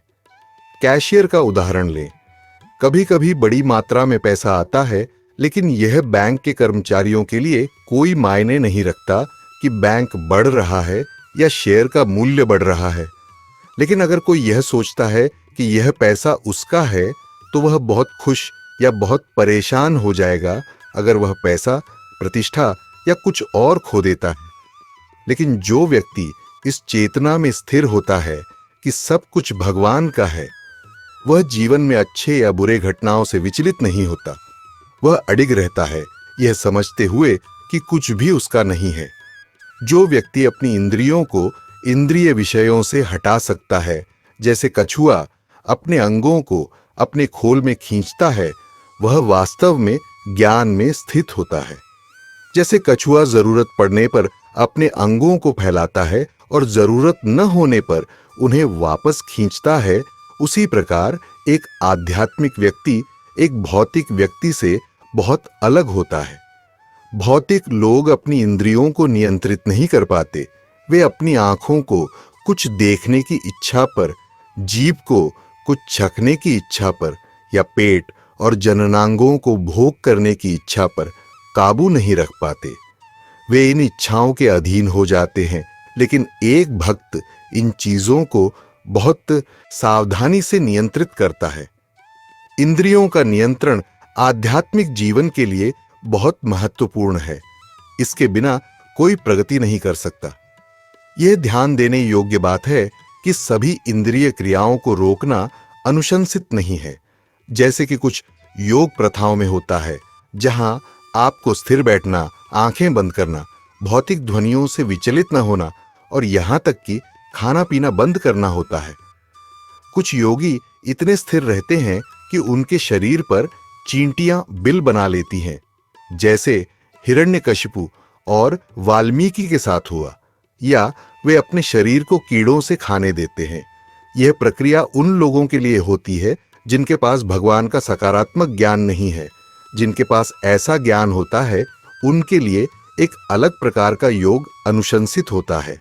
जैसा कि कृष्ण अर्जुन के माध्यम से हमें सलाह देते हैं, इंद्रियों की गतिविधियों को रोके नहीं, इसके बजाय अपनी इंद्रियों का उपयोग भगवान की सेवा में करें और व्यक्तिगत आनंद के लिए उनका उपयोग करने से बचें। इंद्रियों पर पूर्ण नियंत्रण आवश्यक है, जैसे कछुए के अंगों का नियंत्रण, लेकिन यह आसान नहीं है। यदि कोई व्यक्ति चाय, कॉफी, धूम्रपान या वीडियो देखने जैसी चीजों का आदी है, तो इंद्रियों को नियंत्रित करना कठिन हो सकता है। फिर भी यह नियंत्रण आवश्यक है, जैसा कि अगले श्लोक में बताया गया है। जब आत्मा इंद्रिय भोग से रोकी जाती है, तो इंद्रिय विषयों के प्रति स्वाद बना रहता है, लेकिन उच्च स्वाद का अनुभव करने से आत्मा चेतना में स्थिर हो जाती है। जैसे एक बच्चे को कहा जा सकता है कि वह चुपचाप बैठ जाए और शरारत न करे, लेकिन वह अंततः बेचैन हो जाता है। इसी तरह अगर हम अपनी इंद्रियों को बिना उच्चतम उद्देश्य के नियंत्रित करते हैं, तो हमें कठिनाई होगी। लेकिन जब आत्मा भगवान की सेवा के उच्च स्वाद का अनुभव करती है, तो वह स्वाभाविक रूप से निम्न सुखों से अलग हो जाती है। वह बाहर जाना चाहता है, खेलना चाहता है और कूदना चाहता है, जैसे एक बच्चा जिसे किसी उच्च सुख का अनुभव नहीं हुआ है। जब तक हम एक उच्च स्वाद विकसित नहीं करते, तब तक हमारी इंद्रियां निम्न भौतिक गतिविधियों की ओर आकर्षित होती रहेंगी। इंद्रियों को भौतिक सुखों में लिप्त होने से रोकने के लिए हमें एक उच्च स्वाद का अनुभव करना जरूरी है। जब हम एक बेहतर आनंद का अनुभव करते हैं, तो स्वाभाविक रूप से हम निम्न सुखों से बच जाते हैं। हमें महान भक्तों के जीवन का अध्ययन करना चाहिए और यह देखना चाहिए कि उन्होंने व्यक्तिगत इंद्रिय सुखों को कितनी आसानी से त्याग दिया। उनके जीवन में कुछ गहरा अर्थ जरूर है। उदाहरण के लिए रूप गोस्वामी और सनातन गोस्वामी को देखिए। वे बहुत धनी थे, फिर भी उन्होंने अपनी सारी संपत्ति त्याग दी और वृंदावन में हर रात अलग अलग पेड़ों के नीचे सोते थे। ये कैसे संभव था?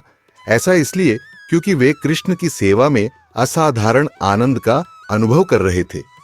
यमराज ने कहा है कि वह बहुत ही दृढ़ भक्त थे। षड के आध्यात्मिक गुरु थे और कभी एक राजा भी थे। राजाओं के पास सभी शाही वैभव होते हैं और बहुत शारीरिक सुख भोग के साधन भी होते हैं, लेकिन जब यमराज ने अपना राज्य त्याग दिया और एक शुद्ध भक्त बन गए तो उन्होंने अपने आध्यात्मिक सुख का अनुभव साझा किया। वह कहते हैं, जब से मैंने कृष्ण की सेवा में खुद को लगाया, कृष्ण के चरण कमलों पर ध्यान लगाया, तब से मैं अपने हृदय में नए नए आनंद का अनुभव कर रहा हूं। जब मैं अपने पिछले जीवन के भोग को याद करता हूं, जो मैंने एक राजा के रूप में महिलाओं के साथ किया था, तो मुझे घृणा होती है और मैं उस विचार पर थूक देता हूं।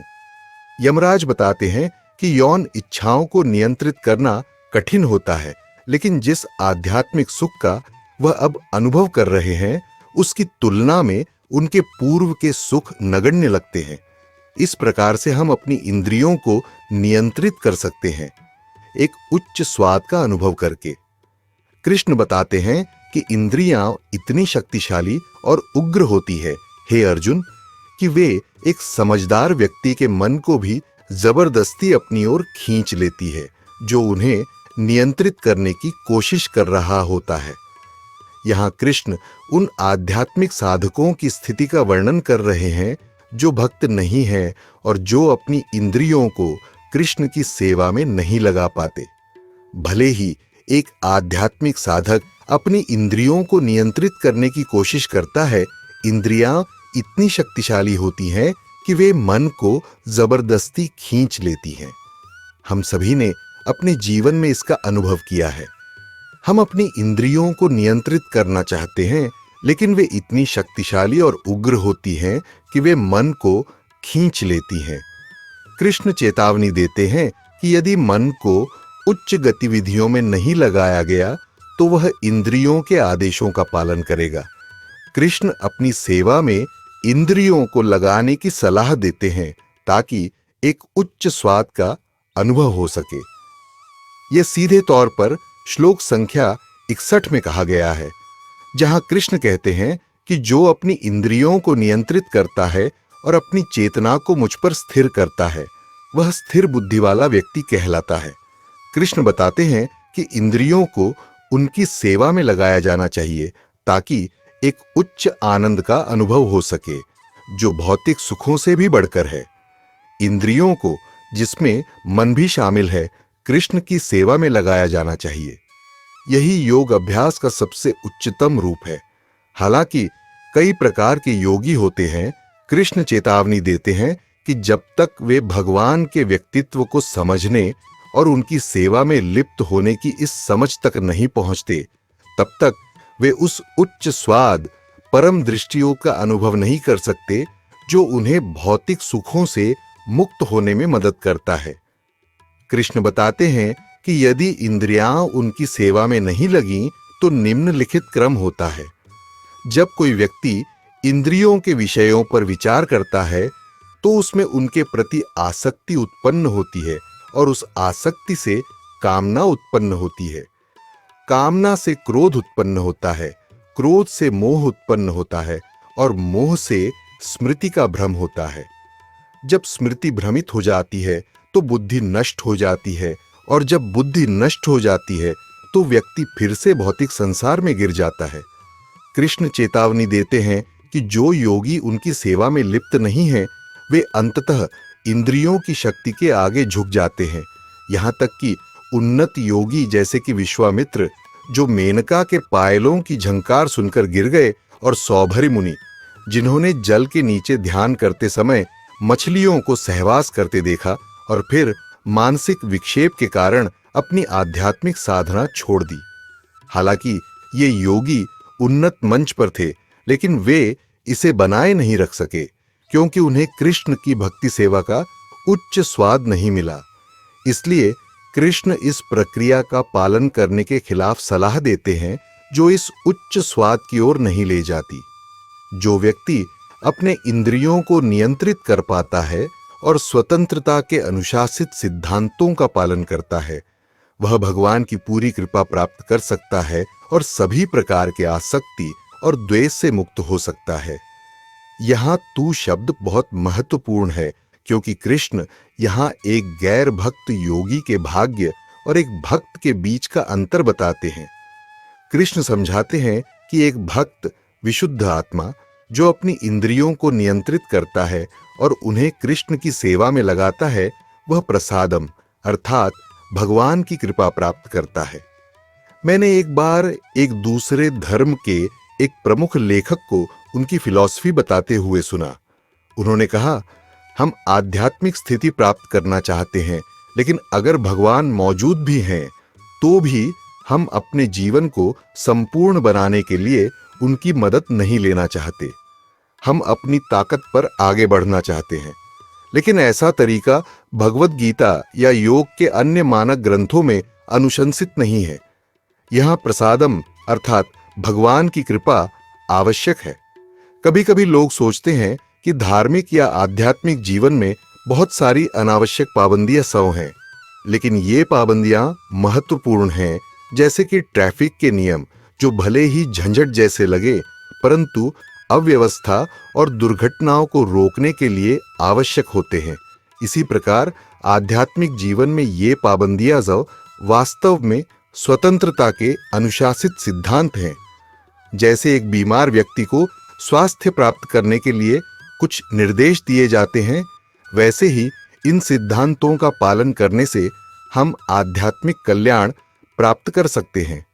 जब तक हम शारीरिक जीवन के जाल में फंसे हैं, ये अनुशासित सिद्धांत बेहद महत्वपूर्ण हैं। कृष्ण की सेवा में इन नियमों का पालन करने से हमें प्रसादम यानी कृष्ण की कृपा प्राप्त होती है। बिना इस कृपा के हम आध्यात्मिक रूप से प्रगति नहीं कर सकते। कुछ दर्शन यह सुझाव देते हैं कि हम ही भगवान हैं और बस हमें इसे महसूस करना है, लेकिन यहां प्रसादम शब्द स्पष्ट रूप से दर्शाता है कि हम भगवान नहीं हैं। हमें भगवान की कृपा की आवश्यकता है। यदि हम भगवान होते तो कृपा की जरूरत ही नहीं होती। कृपा ही आध्यात्मिक उन्नति का मुख्य कारक है, जैसा कि भगवान कृष्ण द्वारा योग प्रक्रिया में बताया गया है। जब व्यक्ति नियमों का सख्ती से पालन करता है और अपनी इंद्रियों को कृष्ण की सेवा में लगाता है, तब वह भगवान की कृपा प्राप्त करता है। यह कृपा उसे सभी आसक्ति और वैराग्य से मुक्त करती है। एक भौतिकवादी व्यक्ति आसक्त होता है, जबकि एक गैर भक्त योगी वैराग्य अपनाता है। अक्सर लोगों और इंद्रियों की वस्तुओं को छोड़कर एकांत में रहने लगता है। लेकिन एक भक्त न तो आसक्त होता है, न ही वैराग्यवान। वह बस कृष्ण की सेवा में लगा रहता है।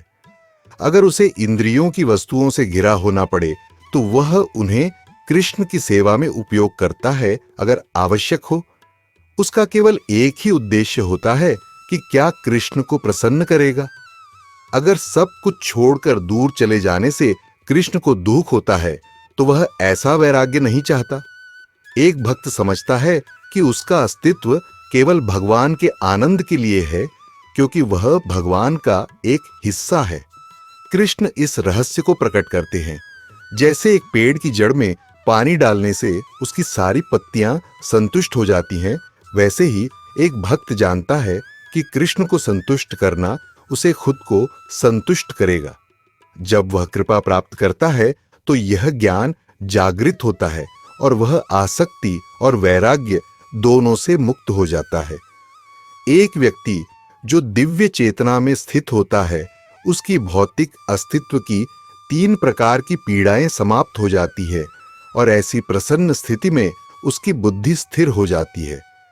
जब भगवान की कृपा प्राप्त होती है तो कोई और पीड़ा नहीं रहती और भक्त अत्यंत सुखी हो जाता है। यह सुख भगवान के विज्ञान को समझने के लिए बहुत आवश्यक है। जो लोग 3 प्रकार की पीड़ाओं से हमेशा परेशान रहते हैं और जो रजस, जुनून और तमस अज्ञान के स्तर पर होते हैं, वे भगवान के विज्ञान को समझ नहीं सकते। जब हम बुद्धि योग की प्रक्रिया का पालन करते हैं तो आध्यात्मिक उन्नति का पहला परिणाम भौतिक जीवन की सभी पीड़ाओं से मुक्ति होता है और शीघ्र ही व्यक्ति बहुत सुखी हो जाता है।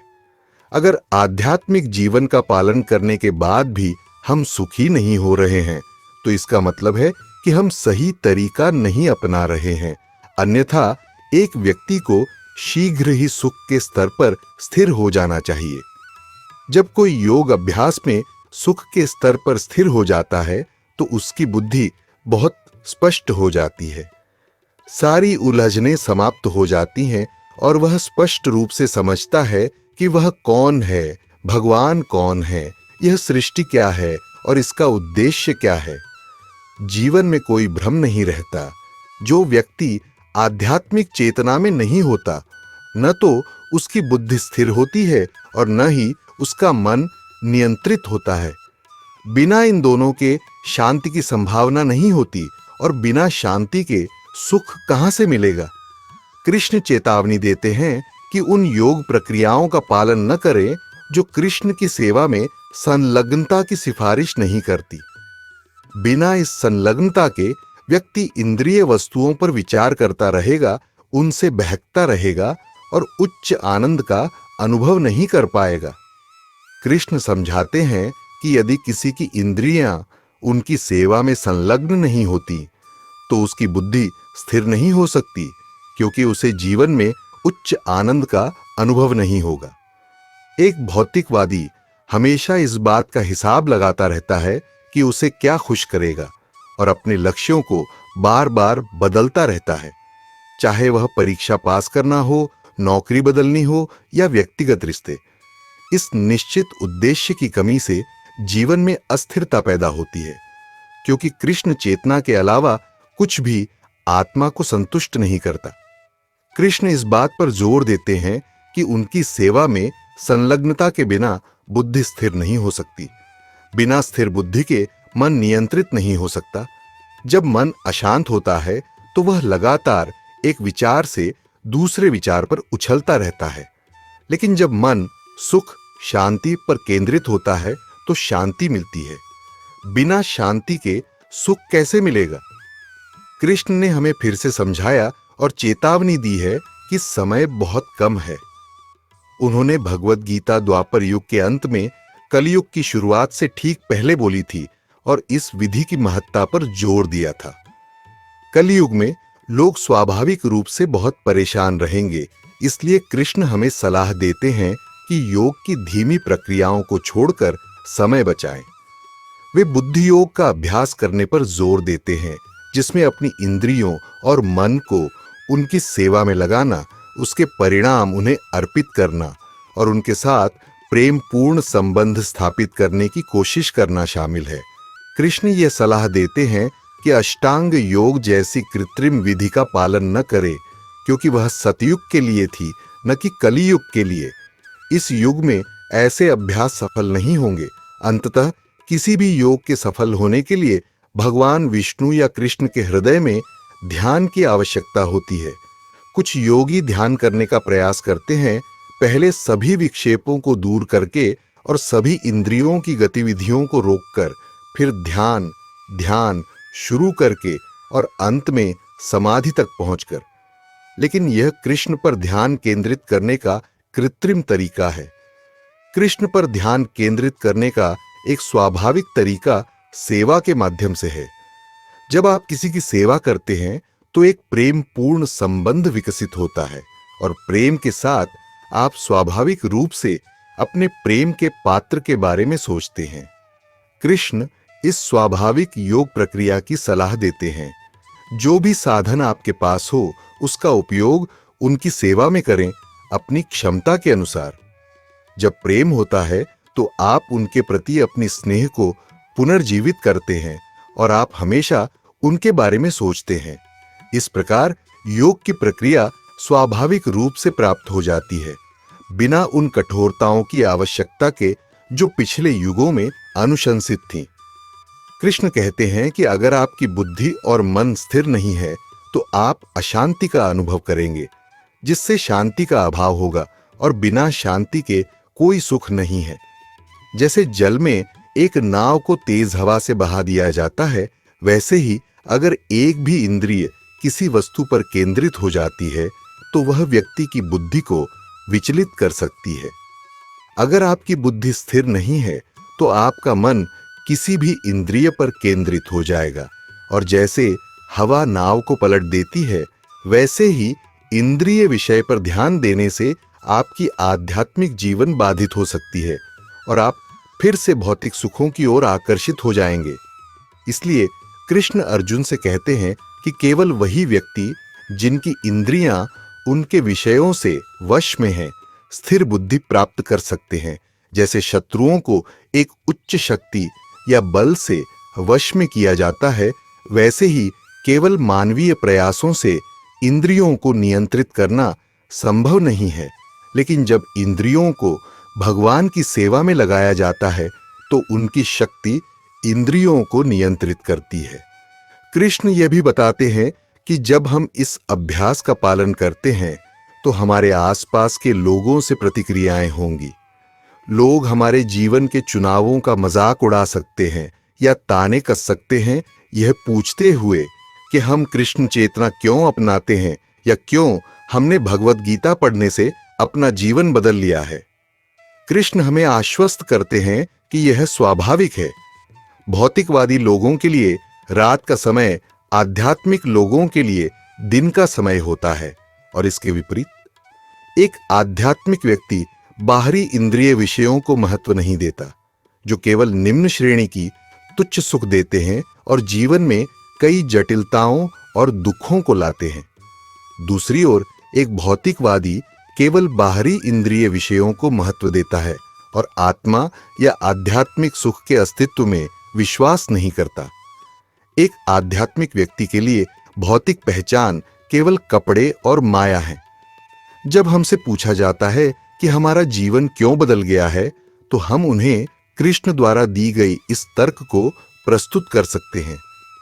एक व्यक्ति जो नदी की तरह निरंतर बहने वाली इच्छाओं से विचलित नहीं होता, जो सागर में प्रवेश करती है लेकिन उसे कभी भी अशांत नहीं करती, केवल वही व्यक्ति शांति प्राप्त कर सकता है।